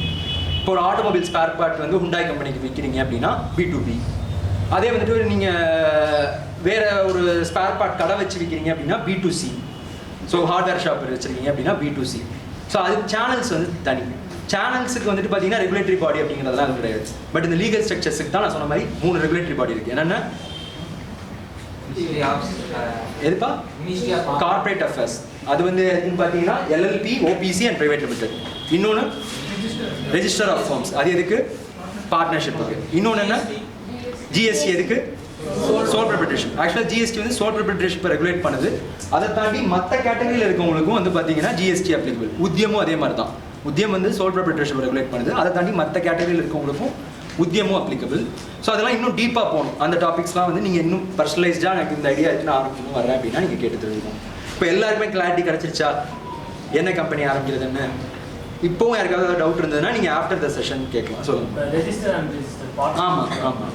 இன்னோவேட்டிவாக செய்கிறது அதுலேயே ரெஜிஸ்டர் அண்ட் ரெஜிஸ்டர். என்னப்பா இன்னோவேட்டிவாக செய்கிறது தனி இல்லை கிடையாது. அதில் வந்துட்டு ஒன்லி ரெஜிஸ்டர்ட் மட்டும்தான். நீங்கள் சொல்கிறது எல்எல்பியில் வந்து ரெஜிஸ்டர்ட் எல்எல்பி அன்ரெஜிஸ்டர்ட் எல்எல்பின்னு இருக்கான்னு கேட்குறீங்க. Partnership. Good morning sir. Good afternoon sir. So என்ன பேசிகிட்டு இருந்தோம்? எல்எல்பியில் ரெஜிஸ்டர்ட் மட்டும்தான். ப்ரைவேட் லிமிடெட்லேயும் ரெஜிஸ்டர்ட் மட்டும்தான். ஓபிசிலையும் வந்து பார்த்தீங்கன்னா ரெஜிஸ்டர்ட் மட்டும்தான். அதில் வந்து கிளாசிஃபிகேஷன் எதுவும் கிடையாது. ஓகேவா? எல்லாருக்கும் கிளியர் ஆயிடுச்சா சார்? இப்போ ஓபிசி அப்படின்னு வரும்போது அது ரிஜிஸ்டர்ல வருது சார். இப்போ நான் ஒரு நாமினி இது பண்ண போறேன்னா நான் என்னோட கன்வீனியன்ஸ்க்கு ஏற்ற மாதிரி நான் நாமினி வச்சுக்கேன். ஆனால் கவர்மெண்ட்டாக ஏதாவது ரூல்ஸ் இருக்கா சார்? ஏதாவது நாமினி இருக்கவங்க இத்தனை பர்சன்டேஜ் அவங்க ஷேர் பண்ணணும், இல்லை நான் இத்தனை பர்சன்டேஜ் அவங்களுக்கு கொடுக்கணுன்ற மாதிரி ஏதாவது இருக்கா சார்? ஆக்சுவலாக வந்து பர்சன்டேஜ் மேட்ருக்கு எடுத்து வரேன். பட் உங்களுடைய ப்ரிஃபரன்ஸ் தான் மொத்தமே. அது வந்து ஒரே ஒரு கண்டிஷன் நான் ஏற்கனவே சொன்னேன் இல்லையா, 18+ அந்த நாமினி இருக்கணும். ஓகேவா? அது ஃபர்ஸ்ட் கண்டிஷன். 18+ இருந்தாங்கனாலே அடல்ட்டாக இருந்தாங்கனாலே நான் லீகலி சொன்ன மாதிரி கம்பெனி வந்து ரெஜிஸ்டர் பண்ணிடலாம். ரெண்டாவது ஷேர் ஹோல்டிங் பர்சன்டேஜ் வந்து பார்த்தீங்கன்னா மினிமம் 1% அவங்களுக்கு கொடுக்கணும். மேக்ஸிமம் நீங்கள் எவ்வளோ வேணாலும் கொடுத்துக்கலாம். ஸோ 99% நீங்கள் வச்சுட்டு மினிமம் 1% மட்டும் உங்களுக்கு ஷேர் கொடுக்கலாம். மினிமம் 1%. ஏன்னா உங்களுக்கு வந்து நான் ஏற்கனவே சொன்ன மாதிரி ஃபுட்பால் எப்படி சப்ஸ்டியூட்னு நம்ம சொல்கிறோமோ அதே மாதிரி தான் அந்த கம்பெனியில் அவங்க நாமினின்னு சொல்கிறோம். ஸோ அதனால் மினிமம் உங்களுக்கு 1% இருக்கணும். இன்கேஸ் நான் அவங்க சொன்ன மாதிரி நாமினி டேரக்டராக ப்ரமோட் ஆகிறாங்கன்னா இப்போ ஷேர் எப்படி மாறும்? இவங்களுக்கு 99% வந்துடும். அப்போ அந்த 1% யாருக்கு போகும்? புது நாமினிக்கு போகும். அவங்க வேணும்னா திருப்பி அந்த 1% மாற்றிக்கலாம். இப்போ சப்போஸ் புது நாமினிக்கு வந்துட்டு ஒரு 50% கொடுக்கணும்னு நினைக்கிறாங்கன்னா கூட அது அவங்களுடைய விருப்பம். மினிமமுக்கு தான் கண்டிஷன் இருக்கு. ஸோ மினிமம் வந்து கண்டிஷன் இருக்கும். மேக்ஸிமமுக்கு ஒரு கண்டிஷன் இருக்கு. என்னன்னு பார்த்தீங்கன்னா 51% அவர் கண்டிப்பாக வச்சுக்கிட்டே ஆகணும் டேரக்ட். ஓகேவா? 51 கீழே குறையக்கூடாது. ஸோ அப்போ வந்து நாமினிக்கு மேக்ஸிமம் எவ்வளோ கொடுக்கலாம்? 49. புரிஞ்சிச்சா? மினிமம் எவ்வளோ கொடுக்கலாம்? 1. மேக்ஸிமம் 49. 51% அவர் கண்டிப்பாக வச்சுக்கிட்டே ஆகணும். அதுக்கு இந்த பக்கமும் வரக்கூடாது. அந்த மாதிரி 1 கீழே 0.1 0.2 அந்த மாதிரி வரக்கூடாது. இந்த கண்டிஷன் மட்டும் இருக்கு. நாமினியா இருக்கவர் கண்டிப்பா ஏதாவது ஒரு ஷேர் கொடுத்தாகணுமா? இல்ல நான் சொன்னேன் இல்லையா 1% நம்ம ஓனர் அவருக்கு கொடுக்கிறது ஓகே, நாமினி அவருக்கு ஏதாவது கம்பெனிக்கு கான்ட்ரிபியூட் பண்றது. அதாவது ஒரு கம்பெனி ஆரம்பிக்கணும்னா ஒரு கேபிட்டல் இன்வெஸ்ட்மெண்ட் வரும். அந்த கேபிட்டல் இன்வெஸ்ட்மெண்ட்ல ஏதாவது அவங்க போடணுமா அப்படின்னு கேக்குறீங்க. கம்பல்சரி ரெஜிஸ்டர்ல இருக்கா இல்ல? ஆக்சுவலா இந்த ஷேர் ஹோல்டிங் பேட்டர்ன்ங்கிறது இருக்கு இல்லையா, 99 1% அப்படின்னு இருக்கு இல்லையா, 99 ஃபார் யூ 1% ஃபார் தெம் இருக்கு இல்லையா. இந்த share holding percentage not only for profit. ப்ராஃபிட்ல 99% எனக்கு, இதில் ப்ராஃபிட்ல 1% ஒன்றுங்கிற மாதிரி கிடையாது. இந்த share holding percentage it's also applicable for capital investment, it's also applicable for loss as well. So இப்போ கம்பெனி வந்துட்டு 1 லட்ச ரூபாய் கேபிட்டலில் ஆரம்பிக்கிறாங்க அப்படின்னா 1 லட்ச ரூபாயில் வந்துட்டு 99% இவர் வந்து கான்ட்ரிபியூட் பண்ணணும், 1 லட்ச ரூபாயில் 1% வந்து அவர் கான்ட்ரிபியூட் பண்ணணும்.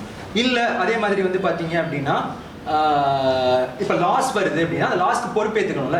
இவர் 99% அந்த லாஸ்க்கு பொறுப்பேற்றுப்பார், அவர் 1% பொறுப்பேற்றுப்பார். ஸோ இந்த 99:1 ரேஷியோ இந்த மூணுக்குமே வரும். ப்ராஃபிட்டுக்கும் வரும், லாஸுக்கும் வரும், கேபிட்டல் இன்வெஸ்ட்மெண்ட்டுக்கும் வரும். ஆக்சுவலாக இன்னொரு ஃப்ராங்காகவும் ஒரு விஷயத்த சொல்கிறேன். இப்போ ஃபார் எக்ஸாம்பிள் நீங்கள் நாமினிங்கிற வரை நான் சொன்ன மாதிரி ஒரு சப்ஸ்டியூட் தான்.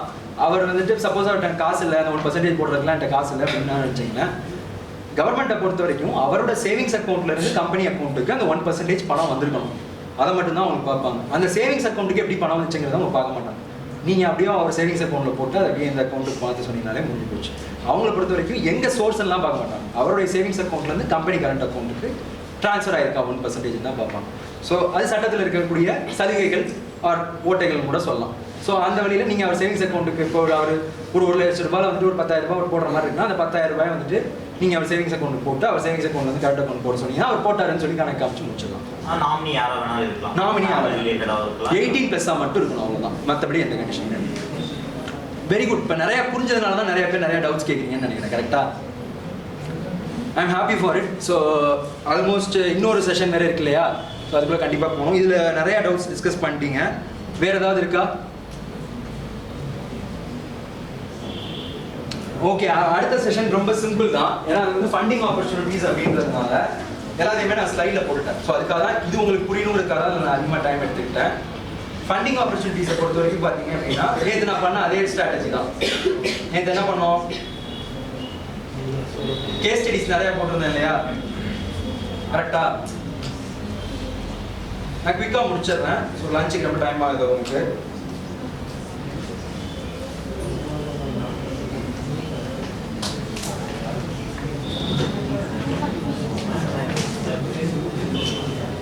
ஸோ ஃபண்டிங் ஆப்பர்ச்சுனிட்டிஸ் நீங்கள் யாரும் நோட் பண்ணிக்கணும்னு அவசியம் இல்லை. நம்ம ஃபினான்ஸ் பற்றி டிஸ்கஸ் பண்ணுவோம். ஏன்னா ஸ்லைட்ஸை நான் வந்து ஷேர் பண்ணிடுறேன். ஸோ அந்த ஸ்லைட்ஸில் வந்து பார்த்தீங்க அப்படின்னா என்னென்ன ஃபண்டிங் சோர்சஸ் இருக்கோ அந்த ஃபண்டிங் சோர்சஸோடைய எல்லா காம்பினேஷனும் நான் வந்து போட்டிருக்கேன். ஸோ அது ஒன்று நான் எக்ஸ்பிளைன் பண்ணிட்டு இருக்கணும்னு அவசியம் இல்லைன்னு நினைக்கிறேன். ஜஸ்ட் ஒரு கிளிம்ஸ் மட்டும் கொடுத்துட்றேன். உங்களுக்கு அதில் ஃபர்தராக இன்ட்ரெஸ்ட் இருக்குது அப்படின்னா ஃபுல் ஸ்க்ரீன்.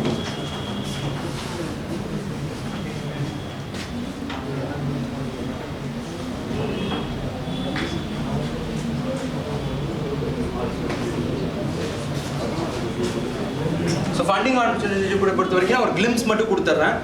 அந்த கிளிம்ஸ் கொடுத்துட்டேன் அப்படின்னா என்னென்ன ஃபண்டிங் இருக்குங்கிறது உங்கள் எல்லாருக்குமே தெரியும். அந்த லிஸ்ட்டை பார்த்தீங்கனாலே எல்லாருக்குமே தெரியும். உங்களுக்கு இன்னும் எது பர்டிகுலர் ஃபண்டிங் இருக்கும்னு சொல்லிட்டு நீங்கள் உள்ளே போய் பார்த்துக்கோங்க. ஸோ ஃபண்டிங்கை பொறுத்த வரைக்கும் கிளாசிஃபிகேஷன் ஆஃப் ஃபண்டிங்னு பார்த்தீங்க அப்படின்னா ஏஞ்சல் இன்வெஸ்டன்ட் இருக்கு, வெஞ்சர் கேபிட்டலிஸ்ட் இருக்கு, கவர்மெண்ட் கிராண்ட்ஸ் இருக்கு. ஸோ 3 கேட்டகரி போட்டிருக்கேன்னா சீட் ஃபண்ட்ஸ் இருக்கு, ஃபெலோஷிப்ஸ் இருக்கு. நான் இதில் இருக்கிறத தவிர்த்து கிராண்ட்ஸ் இருக்கு, அதே மாதிரி ஏஞ்சல் இன்வெஸ்ட்மெண்ட் இருக்கு, வெஞ்சர் கேபிட்டலிசம் இருக்கு, நிறைய கேட்டகரிஸ் இருக்கு. ஸோ இந்த நிறைய கேட்டகரிஸில் நீங்கள் சில விஷயங்கள்லாம் புதுசாக கேள்விப்பட்டிருப்பீங்க. லோன் எல்லாருக்குமே தெரியும். லோனுங்கிறது என்ன, பேங்க்கில் போயிட்டு எடுக்கிறது லோன். பிஸ்னஸ்னாலே லோன் பற்றி எல்லாருக்குமே ஒரு அவேர்னஸ் இருக்குது. ஸோ லோன்லேயே வந்து பார்த்தீங்க அப்படின்னா சீட் ஃபண்ட் ஆர் சாஃப்ட் லோன்னு சொல்லுவாங்க. இது ரெண்டுமே ஒன்று தான். சாஃப்ட் லோன்னு சொல்லுவாங்க, சீட் ஃபண்டுன்னு சொல்லுவாங்க. அது என்னன்னா அது ஒன்றும் கிடையாது. சாஃப்ட் லோனுங்கிறது with minimum interest rate or with subsidy அந்த மாதிரி வர்றத சாஃப்ட் லோன் ஆர் சீட் ஃபண்டுன்னு சொல்லுவாங்க. ஸோ இது ரெண்டாவது கேட்டகரி. மூணாவது கேட்டகரி தான் பியூட்டிஃபுல் கேட்டகரி. ஸோ இதில் ரெண்டுன்னு போட்டிருக்கேன். கிராண்ட். கிராண்ட்டுங்கிறது வந்து பார்த்தீங்க அப்படின்னா இட்ஸ் அ நான் ரீபேயபிள் மணி. ஸோ இட்ஸ் ஒரு கிஃப்ட் அமௌண்ட் மணின்னு வச்சுக்கோங்களேன். இப்போ ஸ்மார்ட் இண்டியா ஹேக்கத்தான் போறீங்க, வின் பண்ணிங்கன்னா உங்களுக்கு 1 லட்ச ரூபாய் கொடுத்துறாங்க. அதான் ஸ்காலர்ஷிப் மாதிரி. ஸ்காலர்ஷிப்புக்கு இன்னொரு இது கூட இருக்குது, நான் அடுத்ததுக்கு வர்றேன். பட் இட்ஸ் ஒரு மோட்டிவேஷனுக்காக கொடுக்கக்கூடிய ஒரு அமௌண்ட்டு கூட வச்சுக்கோங்களேன், கிராண்ட் இன் நேம். ஸோ இப்போ Tamil Nadu state council for science and டெக்னாலஜியே இயர்லி ஒன்ஸ் ஸ்டூடெண்ட்ஸ்க்கு ப்ராஜெக்ட் ஸ்கீம்னு சொல்லிட்டு ஒன்று கால்ஃபர் பண்ணுறாங்க, தெரியுமா? ஸோ 3rd இயர்லேயே நீங்கள் அப்ளை பண்ணலாம், ஃபைனல் இயர்லேயும் நீங்கள் அப்ளை பண்ணலாம். ஒரு கைட் செலக்ட் பண்ணி அவங்க மூலமாக அப்ளை பண்ணலாம். அதை செலக்ட் ஆனீங்கன்னா உங்களுக்கு ஒரு 10,000 ரூபாய் ப்ராஜெக்ட் பண்ணுறது கொடுப்பாங்க. ஸோ அந்த 10,000 ரூபாய் அமௌண்ட்டை திருப்பி கேட்குறாங்களா கவர்மெண்ட்? கிடையாது. ஏன்னா அது வந்து ஒரு ஊக்கத்தொகை மாதிரி கொடுக்குறாங்க. ஸோ அதே மாதிரி ஸ்டார்ட் அப்ஸ்க்கு வந்து பார்த்தீங்கன்னா நிறைய கிராண்ட் இன் எய்ட் கொடுக்குறாங்க. ஸோ கிராண்ட்டுங்கிறது ஒரு கேட்டகரி. கிராண்ட்டுக்கு அப்புறம் என்ன கேட்டகரி அப்படின்னு பார்த்தீங்க அப்படின்னா ஃபெலோஷிப். நான் கடைசியாக வர்றேன். ஏஞ்சல் இன்வெஸ்ட்மெண்ட், வெஞ்சர் கேபிட்டலிசம்னு 2 இருக்குது. So angel investment, venture capitalism சூரிய கூட்டுற படம் கூட பார்த்துருக்கோம் இல்லையா? அதில் ஒரு விசின்னு சொல்லுவார் இல்லையா? விசினா என்ன? வைஸ் சான்சலரா? Venture capitalism. So venture capitalism வந்து அந்த படத்தில் பற்றி அதிகமாக ஹைலைட் பண்ணி பேசியிருப்பாங்க. வெஞ்சர் கேபிட்டலிஸ்ட் வந்து என்ன பண்ணுவாங்க, ஏஞ்சல் இன்வெஸ்டர் என்ன பண்ணுவாங்க அப்படின்னா ஒரு கம்பெனிக்கு ஒரு அமௌண்ட் இன்வெஸ்ட் பண்ணுறாங்க அப்படின்னா அதுக்கு பதிலாக பேங்க் என்ன எதிர்பார்ப்பாங்க? ஒரு ப்ராப்பர்ட்டி, ஒரு மார்டேஜுக்கு ஒரு இது கேட்பாங்க. இன் ரிட்டர்ன் பேங்க் என்ன எதிர்பார்ப்பாங்க? 10 லட்ச ரூபாய் உங்களுக்கு கடன் கொடுக்குறாங்கன்னா உங்கள்ட்ட இருந்து எவ்வளோ ரிட்டர்ன் எதிர்பார்ப்பாங்க? இன்ட்ரெஸ்ட். பேங்க் வந்து இன்ட்ரெஸ்ட் எதிர்பார்க்குறாங்க. ஸோ சாஃப்ட் லோனில் மினிமம் இன்ட்ரெஸ்ட் பேங்க்ஸ் வந்து எடுத்துக்கிறாங்க. கிராண்ட்டை பொறுத்த வரைக்கும் ரிட்டர்ன் ஆன் இன்வெஸ்ட்மெண்ட்டே கிடையாது. ஒன்ஸ் உங்களுக்கு கொடுத்துட்டாங்கன்னா அது உங்களுக்கான மணி. ஸோ அதுதான் ஒரு பெஸ்ட் டிசிஷன் ஸ்டூடெண்ட்ஸ்க்கு எல்லாத்துக்குமே. அதை பற்றி நீங்கள் நல்லா ஃபோக்கஸ் பண்ணணும். அண்ட் தென் வந்து நான் அடுத்த கேட்டகரி என்ன சொன்னேன், angel investment and venture capitalism சொன்னேன் இல்லையா? ஸோ இந்த angel investment and venture capitalism வந்து பார்த்தீங்க அப்படின்னா உங்களுக்கு இன்வெஸ்ட் பண்ணுவாங்க. இன் ரிட்டர்ன் என்ன எதிர்பார்ப்பாங்கன்னா ஈக்விட்டி. ஈக்விட்டிங்கிறது என்னன்னு பார்த்தீங்கன்னா உங்களுடைய ப்ராஃபிட்லேருந்து ஒரு பர்டிகுலர் ஷேர் 10 லட்ச ரூபாய் கொடுத்துட்டு மாதம் நீங்கள் எடுக்கிற ப்ராஃபிட்லேருந்து எனக்கு ஒரு 2% வேணும், இல்லை 3% or whatever it maybe, ஒரு பர்டிகுலர் பர்சன்டேஜ் நீங்கள் கொடுக்கணும்னு சொல்லி டிசைட் பண்ணி ஒரு அமௌண்ட் கொடுப்பாங்க. இது வந்து angel investors and venture capitalist பண்ணுறது. டிவிடெண்ட் ஆர் ஷேர்ஸ் மாதிரி தான் கிட்டத்தட்ட. இப்போ அவங்க கொடுத்த இப்போ 10 லட்ச ரூபா கொடுத்துருக்காங்க அப்படின்னா அந்த 10 லட்ச ரூபா முடிகிற வரைக்கும் மட்டும் தான் நம்ம ஷேர் கொடுக்குமா, இல்லை நம்ம கம்பெனி எப்போலாம் இருக்கோ? இல்லை, டு பி ஃப்ராங்க் உங்கள் கம்பெனி எவ்வளோ நாள் எக்ஸிஸ்ட் ஆகுதோ, ஏன்னா அவங்களுக்கு ஒரு லாபம் வேணும் இல்லையா? ஸோ இன்ஃபேக்ட் நான் இன்னொரு விஷயம் இருக்கு, நான் அதுக்கு எடுத்து வரேன். நீங்கள் கேட்டது கரெக்ட் தான். கம்பெனி நீங்கள் எவ்வளோ நாளுக்கு நடத்துறீங்களோ அவ்வளோ நாள் அதில் லாபம் வந்துட்டு இருக்க வரைக்கும் உங்களுக்கு அந்த ஷேர் கொடுத்துட்டே தான் இருக்கும். ஏன்னா பேங்க் எல்லாமே உங்களுக்கு வந்து எதை பேஸ் பண்ணி கொடுக்குறாங்கன்னா நீங்கள் தான் சொன்னீங்க மார்டேஜ் வச்சு தான் கொடுக்குறாங்க, ஒரு நிலத்தையோ எதையோ வச்சு தான் கொடுக்குறாங்க. Angel investor or venture capitalist பொறுத்த வரைக்கும் உங்களுக்கு அந்த லேண்ட் டாக்குமெண்ட் அந்த மாதிரிலாம் எதுவுமே தெரியல. அவங்க ஐடியாவை பேஸ் பண்ணி தான் இன்வெஸ்ட் பண்ணுறாங்க, கோடிக்கணக்காக இன்வெஸ்ட் பண்ணுறாங்க. ஸோ ஐடியாவை பேஸ் பண்ணி இன்வெஸ்ட் பண்ணும்போது அவங்க ரிட்டர்ன் ஆன் இன்வெஸ்ட்மெண்ட் ஒரு லாங் டேர்ம் பேசிஸில் எதிர்பார்ப்பாங்க. ஸோ 10 லட்ச ரூபா கொடுத்துட்டு ஒரு 2% or 3% வாங்குறாங்கன்னா அது அந்த கம்பெனி ரன் ஆகிற வரைக்கும் நீங்கள் கொடுத்துட்டே தான் இருக்கும். பட் இதில் ஒரு நல்ல பியூட்டி என்னன்னா உங்களுக்கு ரிஸ்க் கம்மியாகுதுல்ல. ஸோ நீங்கள் அந்த பேங்க்கில் போய் எடுத்து உங்களுக்கு பிஸ்னஸ் ஃப்ளாப் ஆயிடுச்சுன்னா யார் இது முழுக்க பொறுப்பு? நீங்கள் தான். உங்களுக்கு அடமானம் வச்ச ப்ராப்பர்ட்டி ஜப்சி பண்ணிடுவான். ஸோ அதுவே வந்து பார்த்தீங்க அப்படின்னா நீங்களே வந்து ஒரு இன்வெஸ்டரை தேடி போகிறப்போ ரிஸ்க்கை வந்து இன்வெஸ்டர் ஷேர் பண்ணிக்கிறாரு. இருக்கிறதுலே பெஸ்ட் கிராண்ட் தான். ஏன்னா கிராண்ட்டுங்கிறது ஒரு சேஃப் ஜோன். பட் கிராண்ட்டில் ரொம்ப எடுக்க முடியாது. ஒரு 10 lakhs ஒரு மேக்ஸிமம் 50 lakhs அப்படி தான் எடுக்க முடியும். ஸோ இன்னும் சில கவர்மெண்ட் கிராண்ட்ஸ் வந்து பார்த்தீங்க அப்படின்னா ஈக்விட்டி பேஸ்டாக ட்ரைவ் பண்ணுறாங்க. பயோடெக்னாலஜி இண்டஸ்ட்ரி ரிசர்ச் அசிஸ்டன்ட் கவுன்சில்னு ஒரு பாடி. ஸோ அதுலேயும் ஈக்விட்டி கிராண்ட் கொடுக்குறாங்க. ஒரு 50 லட்ச ரூபா கொடுப்பாங்க. 50 லட்ச ரூபா கொடுத்துட்டு மாதம் 2% ஈக்விட்டி ஷேர் பண்ணுவாங்க. பட் அந்த ஈக்விட்டிக்கு வந்துட்டு ஒரு சேச்சுரேஷன் பாயிண்ட் வந்து ஃபிக்ஸ் பண்ணியிருப்பாங்க. அந்த சேச்சுரேஷன் பாயிண்ட் என்ன அப்படிங்கிறதுனா உங்களுடைய 50 லட்ச ரூபாய் அமௌண்ட்டை மாதம் 2% கொடுக்குறீங்க. மாதம் வந்துட்டு ஒரு 50,000 ரூபாய் கொடுக்குறீங்கன்னு வச்சுங்களேன். ஸோ இப்போ இந்த 50,000 ரூபாய் அக்யூமுலேட் ஆகி ஒரு கட்டத்தில் 50 lakhs நீங்கள் கொடுத்து முடிச்சிட்டிங்கன்னா அதோட உங்களுடைய கான்ட்ராக்ட் க்ளோஸ் ஆகிடும் ஆட்டோமேட்டிக்காக. ஸோ கவர்மெண்ட்டுங்கிறனால அவங்க பெருசாக எதிர்பார்க்கல. அவங்க கொடுத்த பணம் திருப்பி வந்தால் போதும், வட்டி கூட இல்லாமல் 50 லட்ச ரூபாய் அவங்க நம்பி கொடுக்குறாங்க. But private investors and venture capitalist அவங்க கண்டிப்பாக கம்பெனி இருக்கிற வரைக்கும் ஏன்னா அவங்க லாப நோக்கத்தோடு இருக்கவங்க இல்லையா. ஸோ அதனால அவங்க அதுக்கு தான் பர்சன்டேஜ் வந்து பார்த்தீங்கன்னா மியூச்சுவலாக நெகோஷியேட் பண்ணி ஃபிக்ஸ் பண்ணக்கூடிய ஃபேக்டர். அவங்க நிறையா கேட்பாங்க, நான் அவ்வளோ கொடுக்க மாட்டேன்னு நீங்கள் சொல்லணும். ஏன் நீங்கள் கம்மி பண்ணுறீங்கிறதுக்கு நீங்கள் சாலிட் ரீசன் சொல்லணும். ஏன் அதிகம் கேட்குறாங்கிறதுக்கு இது பண்ணணும். So upon mutual agreement basis அந்த பர்சன்டேஜ் ஒரு start up to start up, investor to investor மாறும்.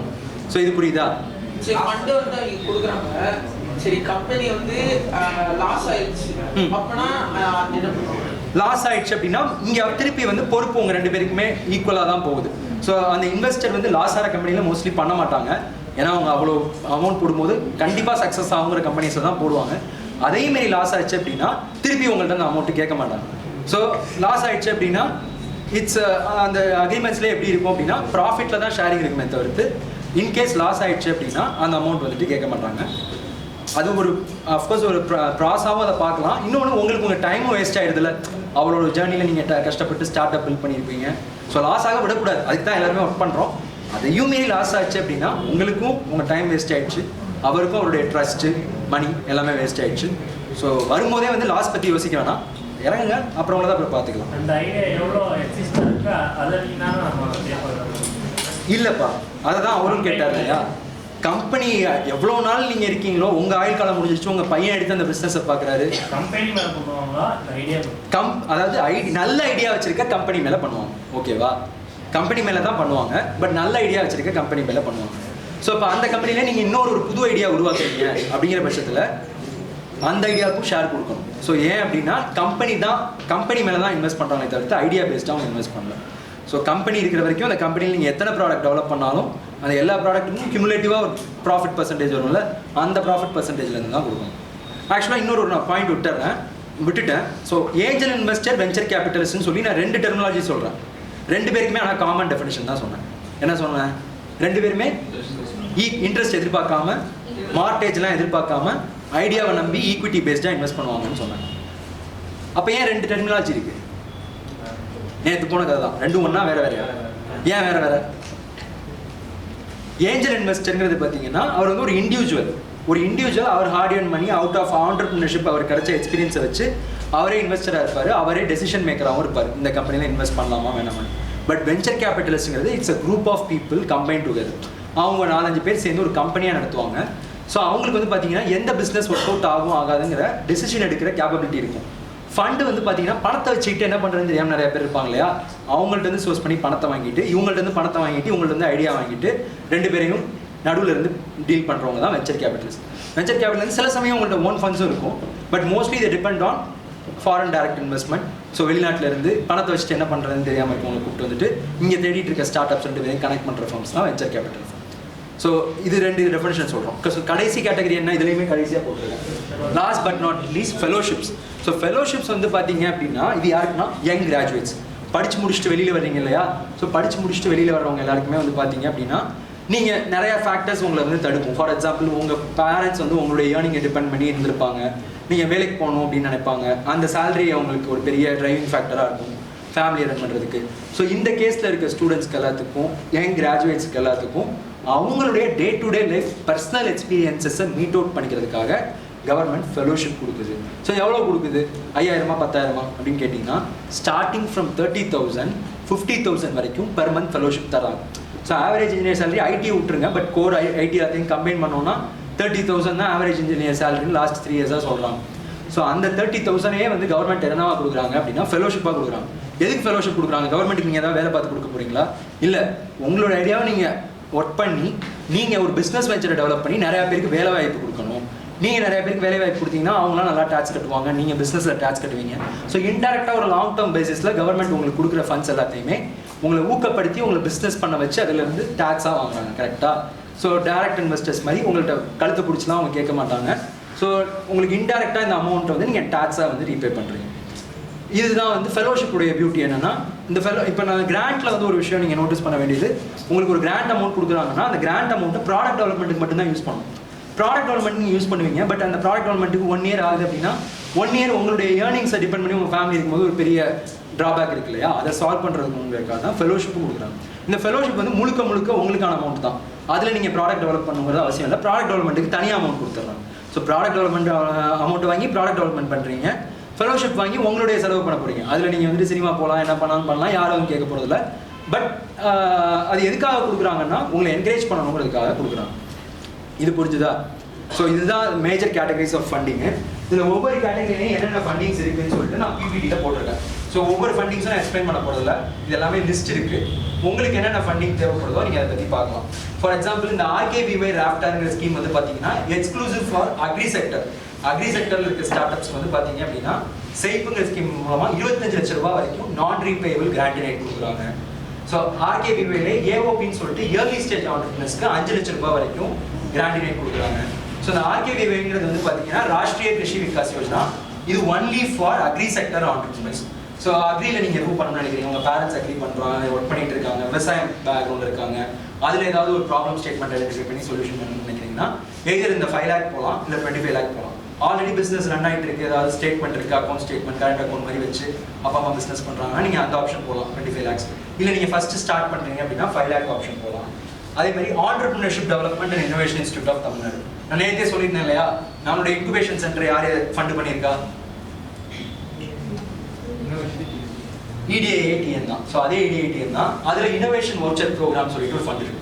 இது செக்டர் அக்னாஸ்டிக். இது ECE, ENDI, அக்ரீனுங்கிற மாதிரி எல்லாம் கிடையாது. சயின்ஸ் அண்ட் டெக்னாலஜி ட்ரிவன் எந்த ப்ராடக்ட் டெவலப்மெண்ட்டாக இருந்தாலும் ஃபிசிக்கல் ப்ராடக்ட், விர்ச்சுவல் ப்ராடக்ட் கிடையாது. மொபைல் பேஸ்ட் அப்ளிகேஷன்ஸ் பண்ண முடியாது. பட் டான்ஜிபிள் அவுட்கமாக இருக்குங்கிற பட்சத்தில் ஏ வவுச்சர், பி வவுச்சர்னு சொல்லிட்டு 2 ஸ்டேஜாக கிராண்ட் கொடுக்குறாங்க. ஏர்லி ஸ்டேஜில் இருக்கவங்களுக்கு 2 lakhs, ஸ்கேல் அப் ஸ்டேஜில் இருக்கவங்களுக்கு 5 lakhs. இதில் முக்கியமான விஷயம், இது நம்ம இன்குபேஷன் சென்டர் மூலமாகவே இந்த ஃபண்டை உங்களுக்கு புக் பண்ணி தராங்க. கிட்டத்தட்ட ஒரு 8 பேர் இந்த ஃபண்டும் வாங்கியிருக்காங்க, இன்க்ளூடிங் அவர் ஸ்டார்ட் அப். ஸோ அடுத்து வந்து பார்த்தீங்கன்னா தமிழ்நாடு ஸ்டூடெண்ட் இன்னோவேட்டர்ஸ்னு சொல்லிட்டு ஒரு கிராண்ட், இதுவும் ஆண்டர்பிரினர்ஷிப் டெவலப்மெண்ட் இன்னோவேஷன் இன்ஸ்டியூட் தான். இது நம்ம யூனிவர்சிட்டியிலே வந்து பார்த்தீங்கன்னா அக்ரியில் வந்து 2 consecutive years 2 டீம் வந்து வின் பண்ணியிருக்காங்க. இது வந்து பார்த்தீங்கன்னா 1 lakh ஒரு டீம் கொடுப்பாங்க. இந்த 1 lakh வந்து பார்த்தீங்கன்னா நான் ரீபேபிள் ஃபண்டிங் தான்.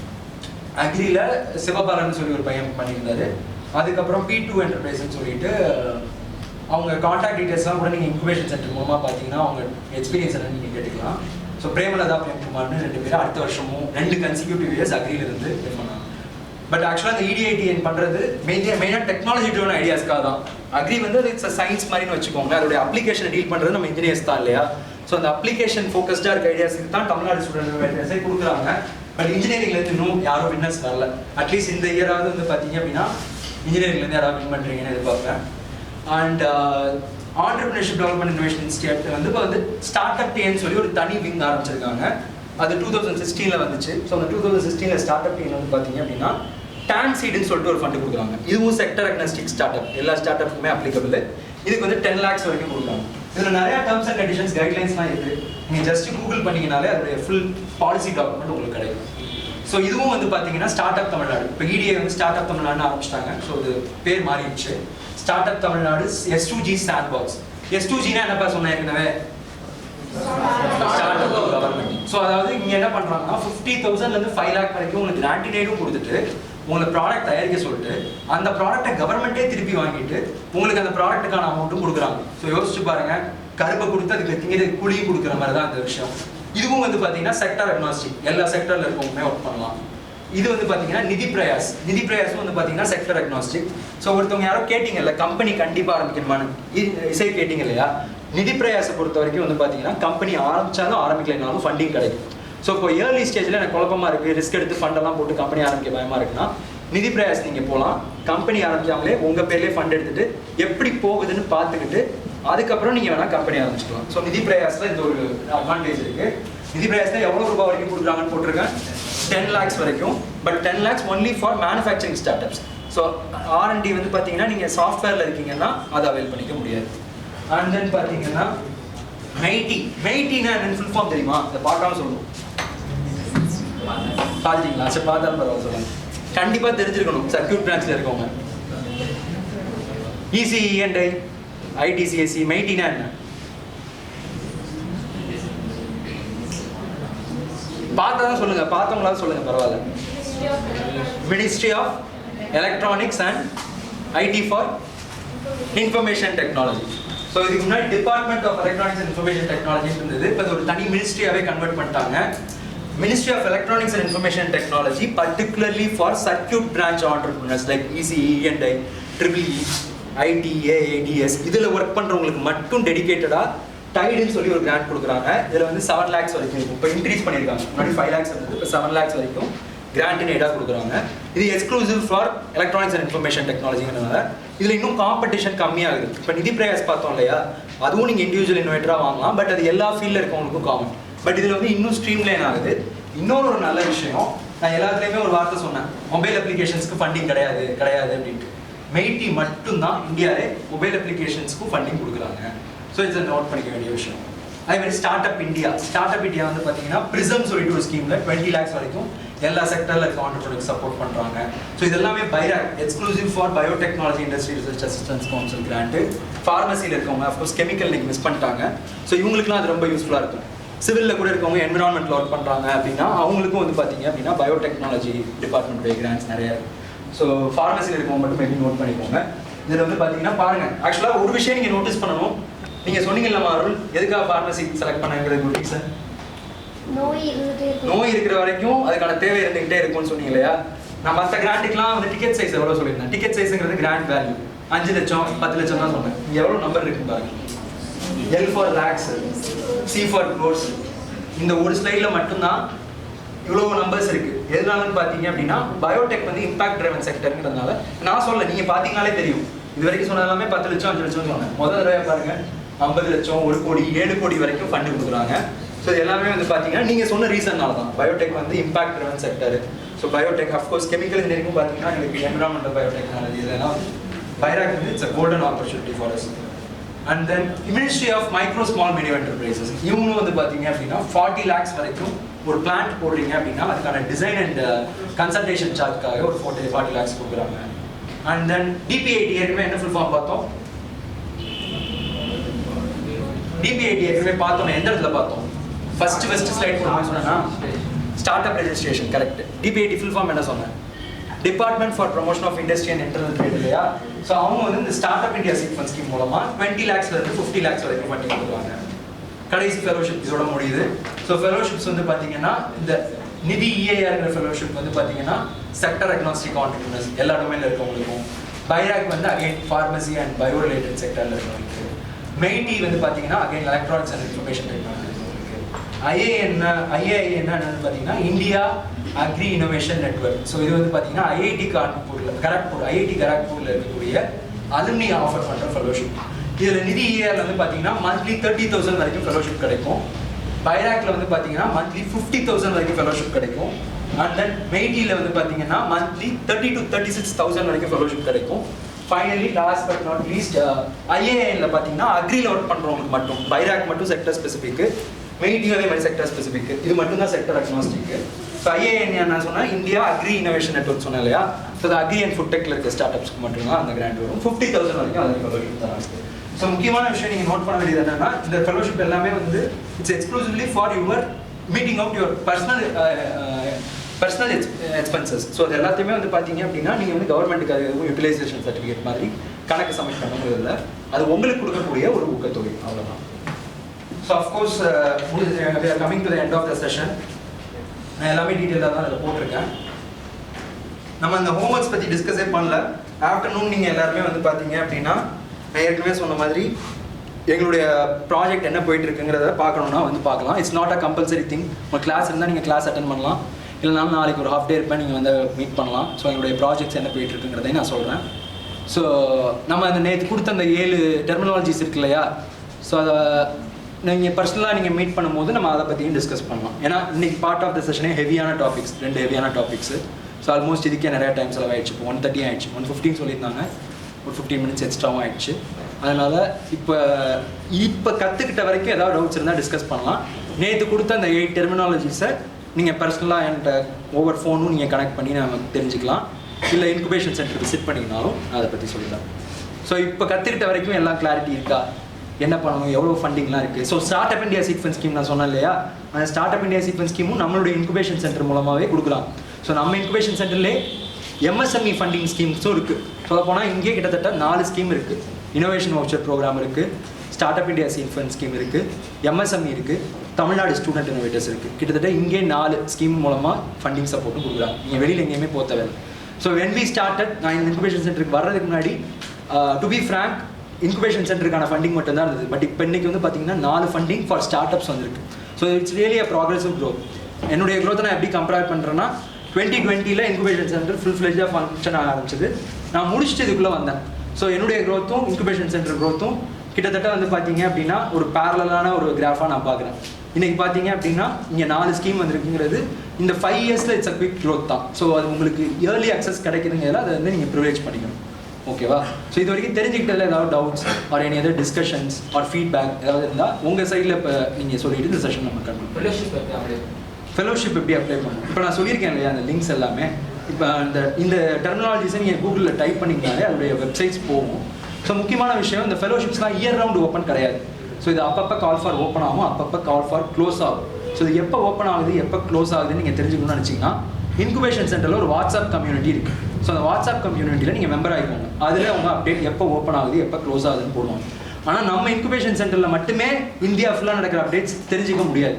நீங்கள் இந்தியா ஃபுல்லாக அப்டேட்ஸ் தெரிஞ்சுக்கணும்னு நினச்சிங்கன்னா there is a platform call LinkedIn. லிங்க்டின்ல எத்தனை பேர் இருக்கீங்க? பரவாயில்லையே, very good very good super. ஃபார்மசியில் இருக்கவங்க இல்லையா லிங்க்டின்ல யாரும்? இன்றைக்கே போய் ஓப்பன் பண்ணுங்க LinkedIn. It's not only helpful for start ups, உங்கள் ப்ரொஃபஷனல் ஜாப் சீக்கிங்க்கும் லிங்க்டின் வந்து ஒரு அருமையான பிளாட்ஃபார்ம். ஸோ லிங்க்டின்ல நேஷனல் லெவல் எப்போ ஃபண்டிங் ஓப்பன் ஆகுது க்ளோஸ் ஆகுதுங்கிறத நீங்கள் ஜஸ்ட்டு உங்களுக்கு வர்ற ஃபீல்டில் வந்து நீங்கள் லைக் போட்டிங்கனாலே லிங்க்டின் அல்காரிதம் அது ரிலவெண்ட்டான கிராண்டை காட்ட ஆரம்பிச்சிடும். ஒரு 2-3 போஸ்ட் வந்து ஃபண்டிங் ஸ்கீமுக்கு நீங்கள் லைக் போட்டிங்கனாலே, இப்போ நம்ம இன்ஸ்டாகிராம் ரீல்ஸ் அல்காரிதம் மாதிரி தான், நீங்கள்லாம் அதை வந்து படிக்கிறீங்க. ஸோ நீங்கள் ஜஸ்ட் 2-3 தடவை பண்ணிங்கனாலே நீங்கள் லிங்க்டின் பாப்அப் பண்ணாலே வர மாதிரி அதுவே ஆட்டோ டியூன் ஆகிடும். நாட் ஓன்லி ஃபார் ஃபெலோஷிப், எல்லா கிராண்ட்டுமே வந்து இயர் ரவுண்ட் ஓப்பன் கிடையாது. சில சமயம் ஓப்பன் ஆகும், சில சமயம் க்ளோஸ் ஆகும். எப்போ ஓப்பன் ஆகுது எப்போ க்ளோஸ் ஆகுதுங்கிறத தெரிஞ்சுக்கிறதுக்கு நீங்கள் லிங்க்டினை யூஸ் பண்ணிக்கலாம். அதே மாதிரி ஃபெலோஷிப்ஸில் ஒரு பிட்டர் ட்ரூத் என்னன்னு பார்த்தீங்க அப்படின்னா, வருஷம் ஃபெலோஷிப்புக்கு கவர்மெண்ட் ஒரு அமௌண்ட் ஒதுக்குறாங்க. பட் அந்த அமௌண்ட் சரியான பசங்களுக்கு போய் சேர்றது இல்லை. அப்படிங்கிறதுனால இன்குபேஷன் சென்டர்ஸ் அந்த ஃபெலோஷிப் அமௌண்ட்டை கவர்மெண்ட்டுக்கு ரிட்டர்ன் அனுப்பிடுறாங்க. So it is under utilise. அப்படி இருக்கும்போது அவங்க நினச்சா தெருவில் போகிறவங்களுக்குலாம் அந்த ஃபெலோஷிப் கொடுக்கலாம். But government is not in that mindset. தகுதியான ஆள் இருந்தால் கொடுங்க, இல்லைனா வேணான்னு தான் அவங்க எதிர்பார்க்குறாங்க. ஸோ அப்படி இருக்கும்போது நம்ம தகுதிகளை வளர்த்துக்கலாம் ஈஸியாக. ஸோ தகுதிகளை வளர்த்துக்கிட்டு அனாமத்தாக கவர்மெண்ட்டுக்கே திருப்பி போகிற கிராண்ட்டை நீங்கள் இந்த ஃபெலோஷிப்பை யூஸ் பண்ணிக்கலாம். டு பி ஃப்ராங்க், நான் பேர் சொல்ல கூட நான் ரெடியாக இருக்கேன். Indian institute of information technology design and manufacturing இருக்கு. ஸோ அங்கே வந்து பார்த்தீங்கன்னா வருஷத்துக்கு 10 பேருக்கு வந்துட்டு இந்த நிதி பிரயாஸ் கிராண்ட் கொடுக்குறதுக்கு, சாரி நிதி EIR ஃபெலோஷிப் கொடுக்குறதுக்கு ரெடியாக இருக்காங்க. மாதம் 30,000 ரூபாய் கொடுப்பாங்க, வருஷத்துக்கு 10 பேர் கொடுப்பாங்க. பட் வருஷம் அவங்க ஃபேஸ் பண்ணுற டிஃபிகல்ட்டி என்னென்னா 10 பேர் வர்றதில்லை. அப்படியே 10 பேர் வந்தாலும் 8 பேர் வர்றாங்கன்னு வச்சுங்களேன். 8 வந்துட்டு 2 மாதத்துலேயே வந்துட்டு 5 ஆகுது, அதுக்கடுத்து இன்னும் 2 மாதத்துலேயே 2 ஆகுது. ராக்கெட் எப்படி கலந்துட்டே போகுமோ கடைசி வந்துட்டு 10 பேருக்கு போய் சேர வேண்டிய அமௌண்ட் ஒருத்தனுக்கு தான் முழுசாக போய் சேருது. ஸோ இது ஒரு பிட்டர் ட்ரூத். இது எனக்கு தெரிஞ்சு நான் அங்கே பர்சனலாக எக்ஸ்பீரியன்ஸ் பண்ணியிருக்கேன். ஸோ அதனால் நான் சொல்கிறேன், இந்த மாதிரி நிறைய இன்குபேஷன் சென்டர்ஸில் ஃபண்டு வந்து அண்டர் யூட்டிலைஸ்டாக இருக்கிறதுனால வர்ற கவர்மெண்ட் தர ஃபண்டு திருப்பி கவர்மெண்ட்டுக்கே போயிடுது. ஸோ உங்களுக்கான தகுதிகளை நீங்கள் வளர்த்துக்கிற பட்சத்தில் கண்டிப்பாக கவர்மெண்ட் வந்து உங்களுக்கு நிறையா சப்போர்ட் பண்ணுறதுக்கு ரெடியாக இருக்காங்க.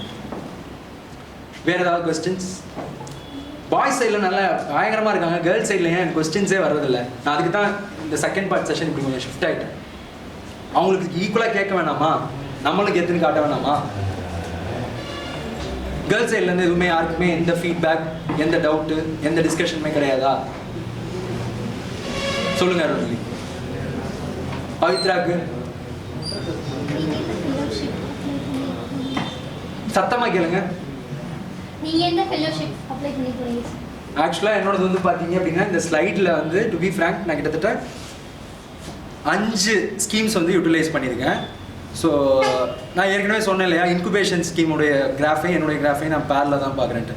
எனக்கு ஃபஸ்ட்டு கிடச்சது வந்து பார்த்தீங்கன்னா பயோடெக்னாலஜி இண்டஸ்ட்ரி ரிசர்ச் அசிஸ்டன்ஸ் கவுன்சிலுடைய ஸ்பார்ஷ் ஃபெலோஷிப் சொல்லியிருந்தேன் இல்லையா. எனக்கு ஃபஸ்ட்டு அந்த ஃபெலோஷிப்பும் கிடச்சிது, பைராக்கில் கிராண்டும் கிடச்சிது. மொதல் விஷயம் அது. ரெண்டாவது விஷயம் இனோவேஷன் வவுச்சர் ப்ரோக்ராம் நான் இங்கே சொல்லியிருந்தேன் இல்லையா, அதுவும் கிடச்சிது. சார் விஷ் பண்ணுங்கப்பா.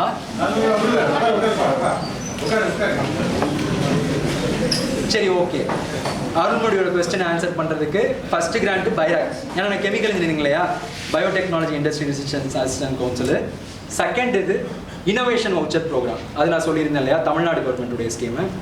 தேர்டு வந்து ஆர்கேவிஒய் என்ன சொல்லியிருந்தேன், எந்த செக்டருக்குன்னு?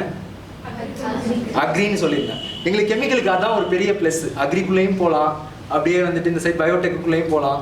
ஸோ அதனால் எனக்கு அக்ரிக்கு போகிறதுக்கு ஒரு ப்ரிவிலேஜ் கிடச்சிது. நான் ஒரு ஃபுட் ப்ராடக்ட்டில் ஒர்க் பண்ணேன். ஸோ அதனால் ஃபுட்டுங்கிறது அக்ரியில் வருது இல்லையா, ஸோ அதை வச்சு அக்ரிகல்ச்சர் மினிஸ்ட்ரியிலேயும் இருந்து அந்த கிராண்ட்டும் எடுத்தேன். நாலாவது எம்எஸ்எம்இலேருந்து ஒரு இது எடுத்தேன். பட் அது சில ரீசன்ஸ்னால எனக்கு அந்த கிராண்ட் வந்து டிஸ்ட்ரிபியூட் ஆகலை. பட் என்னோடது வந்து கண்ட்ரி லெவலில் 14,000 பேர் அப்ளை பண்ணியிருந்தாங்க. அதில் வந்து 274 ப்ரப்போசல் செலக்ட் ஆயிருந்துச்சு. அதில் எங்களுடையதும் ஒன்று ஆயிருந்தது. அதுக்கப்புறம் 5வது இப்போ start up India sequence scheme. So நம்ம இன்குபேஷன் சென்டர்லேயே எனக்கு கிட்டத்தட்ட 2 ஃபண்டிங் ஆப்பர்ச்சுனிட்டிஸ்க்கு சப்போர்ட் கொடுத்துருக்காங்க. I'm very grateful to the board of directors. So Murugappan sir and C Karthikeyan sir 2 பேருமே இருக்காங்க. நம்ம இன்குபேஷன் சென்டரில் எனக்கு இனோவேஷன் வவுச்சர் ப்ரோக்ராம் கிடச்சிது. ஸோ ஆல்மோஸ்ட் அது முடிய போகுது. And then start up India sequence ஸ்கீமில் இப்போ போயிட்டுருக்கு. அதில் தான் மிஸ்டர் கோபால் வந்து ஒர்க் பண்ணிட்டு இருக்காரு. நான் சொல்லியிருந்தேன் இல்லையா, அந்த ஐஸ்கிரீம் ப்ராஜெக்ட் ஒன்று போயிட்டுருக்கு. அதில் தான் மிஸ்டர் கோபால் வந்து ஃபுல் டைமாக இங்கே வந்து ஒர்க் பண்ணிட்டுருக்காரு. ஸோ 5 இது எனக்கு கிடச்சிருக்கு. அப்படின்னு இருக்கும்போது இங்கே ஆப்பர்ச்சுனிட்டி நிறையா இருக்குமா. நம்ம வந்து போய் கதவை தட்டும் போது கண்டிப்பாக நமக்கான கதவுகள் திறக்கப்படும். ஓகேங்களா? ஸோ வேறு விஷயங்கள் ஏதாவது கேட்கணுமா? ஸோ இந்த பர்சனல் எக்ஸ்பீரியன்ஸ் நீங்கள் இன்னும் இன்குபேஷன் சென்டருக்கு வந்தீங்க அப்படின்னா நம்ம இன்னும் நிறையா விஷயங்களை பேசலாம். நான் இப்போ பாசிட்டிவாக மட்டும்தான் சொல்கிறேன், கரெக்டாக 5 கிடச்சிருக்கு அப்படின்ட்டு. இதனால உங்கள் மைண்ட் வந்துட்டு இப்போ ஈஸியாக கிடச்சிருமோங்கிறதெல்லாம் கிடையாது. இதுக்கு பின்னாடி நிறையா கதைகள்லாம் இருக்குது. கோபால்கிட்ட கேட்டிங்கன்னா அவரும் சொல்லுவார். ஸோ எங்களுடைய ஹார்ட் ஜேர்னியையும் வந்துட்டு நீங்கள் பர்சனலாக இன்ட்ராக்ட் பண்ணும்போது அந்த பார்ட்டையும் டிஸ்கஸ் பண்ணலாம். ஸோ வேறு ஏதாவது டிஸ்கஷன்? ஸோ 2 நாள் செஷன் அட்டன் பண்ணியிருக்கீங்கல்ல, கண்டிப்பாக நிறைய விஷயங்கள் புதுசாக கற்றுக்கிட்டு இருப்பீங்கல்ல. ஸோ ஃபீட்பேக் கொடுக்குறீங்களா யாராவது? From girls, from the boys, feedback. More than 6 to 7 hours எடுத்துருக்கேன் சார். என்ன லேர்ன் பண்ணீங்க? ஃபர்ஸ்ட் ஒரு 2 பாயிண்ட் கேர்ள்ஸ் இதெல்லாம் இந்த ரெகுலரான இன்ஹிபிஷன் இருக்குது, அதுவே தப்பு. சரியா? என்ன இல்லையா? ஸோ டைம் ஆயிடுச்சு, பிக்காக முடிச்சுக்கோங்க. ஒரு பாயிண்ட் ஒரு பாயிண்ட் சொல்லுங்க. ஸ்டார்ட் அப் வேரியஸ் டைப்ஸ் இருக்குது. நான் ஃபர்ஸ்ட் நினச்சேன்னா ஃப்ரீலான்சிங் பண்ணும்போது எதுக்கு ரிசர்ச் பண்ணுறோம் தேவையில்லாமல் நினச்சிருக்கேன்.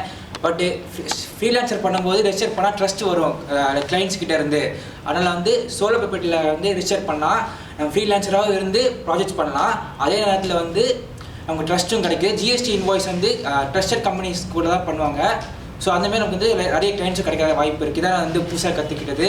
அதுக்கடுத்து நிறைய அந்த டெக்னிக்கல் டேர்ம்ஸு லைக் இந்த கிரிட்டிக்கல் திங்கிங்லாம் யூஸ்ஃபுல்லாக இருந்துச்சு. லைக் இந்த கிராண்ட்ஸ் அண்ட் ஸ்கீம்ஸு எப்படி அப்ளை பண்ணுறது, எப்படிலாம் நம்ம யூஸ் பண்ணலாம், இன்குபேஷன் சென்டரோட இது அதெல்லாம் வந்து ரொம்ப லைக் மோட்டிவேட்டாக இருந்துச்சு. நம்ம ஸ்டார்ட் அப் ஆரம்பிக்கிற மாதிரி என்னென்ன இனிஷியல் ஸ்டெப்ஸ் எடுக்கணும், லைக் என்னென்ன பிட்ஃபால்ஸு அதெல்லாம் பார்க்கணும்ல நல்லா சார் சொன்னாங்க.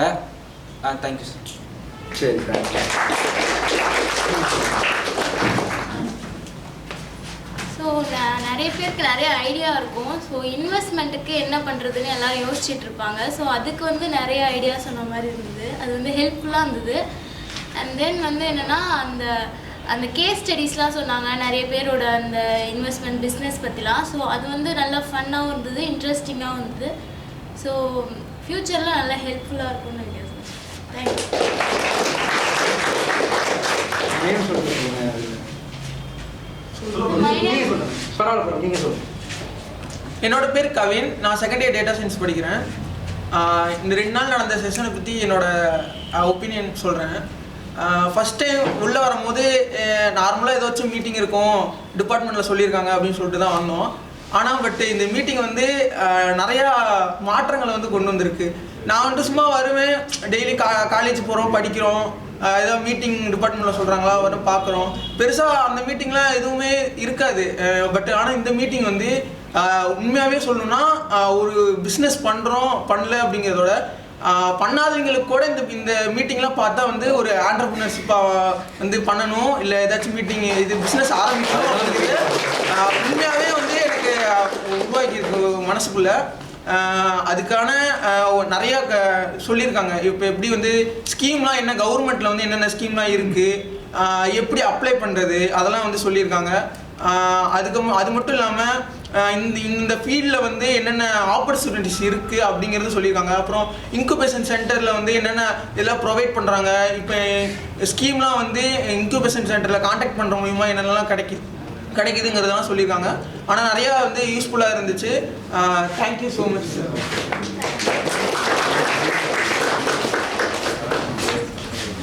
ஐம் சந்தியாஸ்ரீ. நான் செகண்ட் இயர் சிஎஸ்சிலேருந்து வரேன். ஈவன் தான் நான் இங்கே வரும்போது எனக்கு ஃபுல் அண்ட் ஃபுல் பிளாங்காக இருந்துச்சு. ஆனால் இங்கே வந்ததுக்கப்புறம் தான் சார் வந்து என்ன சொன்னாங்கன்னா ஸ்டார்ட் அப், ஆண்டர்ப்ரனர்ஷிப் இதை பற்றிலாம் சொல்லும்பொழுது ஒரு நமக்குள்ளே வந்து ஏதாவது ஒன்று பண்ணணும். இன்கேஸ் வந்து ஸ்டார்ட் அப் அப்படின்ற ஒரு மைண்ட் செட் இருந்தாலும் அதுக்கான சரியான கைடன்ஸ் இல்லாத மாதிரி ஒரு ஃபீல் இருந்துச்சு. இப்போ சார் சொன்னதுனால ஏதோ ஒரு வந்து பண்ணணும். அதுக்கப்புறம் இந்த இன்க்யூபேஷன் சென்டர் பற்றி சத்தியமாக எனக்கு வந்து ஃபஸ்ட் இயரில் இருக்குன்னு தெரியுமே தவிர அதை பற்றி எதுவுமே தெரியாது. ஸோ வந்து இதுக்கப்புறம் அதை போய் லேர்ன் பண்ணிக்கிட்டு அதுலேருந்து ஏதாவது ஒரு பெனிஃபிட்டாக ஆகிக்கணும் அப்படின்றது ஒரு தாட் வந்துருக்கு. Thank you sir. தேங்க்யூ.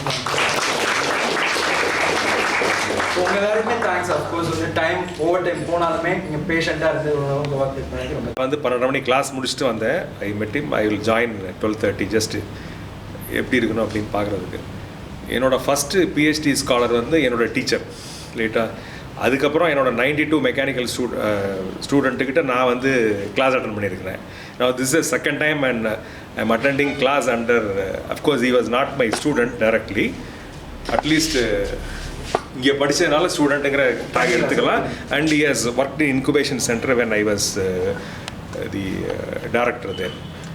ஸோ அது வந்து என்னென்னா படிக்கும்போதே அப்போ ராம்குமாரா இந்த incubation center was started. Ramkumar of 1982 batch. So he was the CEO and he worked under him when he was the final year student.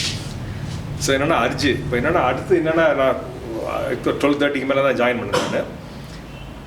நிறைய இப்போ நம்ம இந்த ஹிந்தி பற்றி பேசிகிட்டு இருக்கோம் இல்லையா, அதை பற்றி ஒன்று சொல்லிடுறேன். இதுக்கு அதுக்கும் சம்மந்தம் இல்லை. அதாவது ஹிந்தி திணிப்பு, ஹிந்தி எதிர்ப்பு அதெல்லாம் ஒரு பக்கம் ஒதுக்கி வச்சுருவோம். But we should know many languages. அந்த ஹிந்தி தெரியாது. இப்போ எல்லாம் நிறைய வார்த்தை, ராஷ்ட்ரிய, பிரயாஸ், நிவாஸ் போன்ற எல்லாமே ஹிந்தி வார்த்தை தான். எல்லாமே ஹிந்தி சான்ஸ்கிரிட்டைஸ்டு. பார்த்தேன் நான், மீனிங் பார்த்துட்டு இருந்தேன் நான் கூகுள் சர்ச் பண்ணி. என்னென்ன தெரியாது நிறைய. It's an I opener for me also. அப்போ என்னென்னா இந்த வார்த்தையெல்லாம் தெரிஞ்சால் தான் நீங்கள் ஃபண்டிங்காக போகலாம் இல்லையா, அதை மாற்ற சொல்ல முடியாது. We cannot. And I felt நான் வந்து when I work in foreign country in Africa for 2 years. அப்போது ஒரு 10-12 இண்டியன்ஸ் இருக்கும். அதை மட்டும் சொல்லி முடிச்சிடுறேன். அப்போது ஒரு கஃபேட்டரியில் மீட் பண்ணுறேன் அப்படின்னா நான் வந்து தமிழ், எனக்கு 2 மொழி தான் தெரியும். என்ன தெரியும்? தமிழ், இங்கிலீஷ், அவ்வளோதான் தெரியும். வேறு எதுவும் தெரியாது. இந்த பாய் வந்து ஹீ இஸ் ஃப்ரம் ஹரியானான்னு வச்சுங்க. ஒரு ஹரியானாலேருந்து கலீக். நாங்கள் எப்படி பேசிக்குவோம்? இங்கிலீஷில் பேசிக்குவோம். Then another person will join இந்த கஃபேட்டேரியாவில். He is from Punjab. So நான் வந்து I can converse only in English. அங்கே தமிழ் எடுபடாது, ரைட்டாக இங்கிலீஷ். எல்லாருக்கும் இங்கிலீஷ் தெரியும். அப்போ 2 பேர், இன்னொரு ஆள் வந்து ஆந்திராவிலேருந்து ஒருத்தர் வருவார். அதுக்கப்புறம் என்ன ஆகும்னா கன்வர்சேஷன் வந்து they will talk mutually in Hindi. I will be left out. So I felt very insulted for not knowing Hindi. So இது வந்து நாட் அகெயின்ஸ்ட். அதனால் நான் முதல்ல அந்த கண்ட்ரி போனோடனே ஏர்போர்ட்டில் எது வாங்கினேன் அப்படின்னா, அந்த காலத்தில் ரெப்பிடெக்ஸ் இங்கே வரும். ரெப்பிடெக்ஸ் ஸ்பீக்கிங் கோர்ஸ்னு ஹிந்திலேருந்து நீங்கள் தெலுங்கு கற்றுக்கலாம், தெலுங்குலேருந்து இங்கிலீஷ் கற்றுக்கலாம். அந்த மாதிரி வந்து அங்கே போயிட்டு அந்த நேஷனல் லாங்குவேஜ், அந்த கண்ட்ரியோட நேஷனல் லாங்குவேஜில் என்ன இருக்கோ அந்த இது பேசுறதுக்கு மட்டும் கொஞ்சம் கற்றுக்கிட்டோம். பட்லர் இங்கிலீஷ்னு சொல்கிறோம் இல்லையா, அது மாதிரி பேசுகிறதுக்கு மட்டும் கற்றுக்கிட்டேன். ஸோ என்னை வந்து தூக்கி கொண்டாடினாங்க as a teacher, there students. So அதனால் வந்து லாங்குவேஜ் வந்து இன்றைக்கும் பார்த்தீங்கன்னா ஜப்பானில் இன்ஜினியர்ஸுக்கு வந்து இன்ஜினியர்ஸுக்கு ஜப்பானில் வேலை குட்டி கிடக்கு ஆனால் ஜப்பானீஸ் லாங்குவேஜ் தெரியணும். So language is a very very powerful tool. So that also plays a large part in innovation. I do not know you have to link these two. So thank you very much. So இது வந்து என்னன்னா ஒரு student கிட்ட படிக்கிற மாதிரி ரைட்டா? அப்படிலாம் இல்ல I enjoyed your lecture. I enjoyed and there was pin drop silence. இது வந்து நம்ம அண்ணாமலை யூஸ்ல இருக்குமா வேற எங்கேயும் இருக்குமா அப்படின்னு ஒரு எனக்கு வந்தது முதல்ல. ஏன்னா students make a lot of noise. Thank you. Your thank you. Close to the group. ஓகேவா? பண்ணலாம். ஓகேவா? நான் இந்த இப்பதான் நான் சொல்லிட்டு இருந்தேன் இவங்களுக்கு ஒரு வாட்ஸ்அப் குரூப் கூட கிரியேட் பண்ணிக்கிறேன். ஏன்னா இவங்க வந்து இப்போ கொஞ்சம் உங்களுக்கு என்ன வேணும்னு சொல்லுங்க. என்னென்ன ஏரியா வேணும்ன்றது நானும் பார்க்குறேன். ரைட்டா? உங்களுக்கு என்னென்ன ட்ரைனிங் கொடுக்கணும் என்னென்ன வாட்ஸ்அப் குரூப் சரியா? ஸோ இதில் we will do all those things. I will share the நேற்று கூட யாரோ கேட்டிருந்தீங்க பவர் பாயிண்ட் யார் நான் அந்த குரூப்லேயே போடுறேன்ப்பா நான் உனக்கு அனுப்புகிறேன். நேற்று ஈவினிங் கேட்டிருந்தாரு ஐ will share the power point. நேற்று நான் இதுலேருந்து காப்பி பண்ணிட்டு போகிறேன். நான் இன்னைக்கு பண்ணுறேன். ஓகேவா? ஸோ இன்னும் நிறைய ஆக்டிவிட்டீஸ் வில்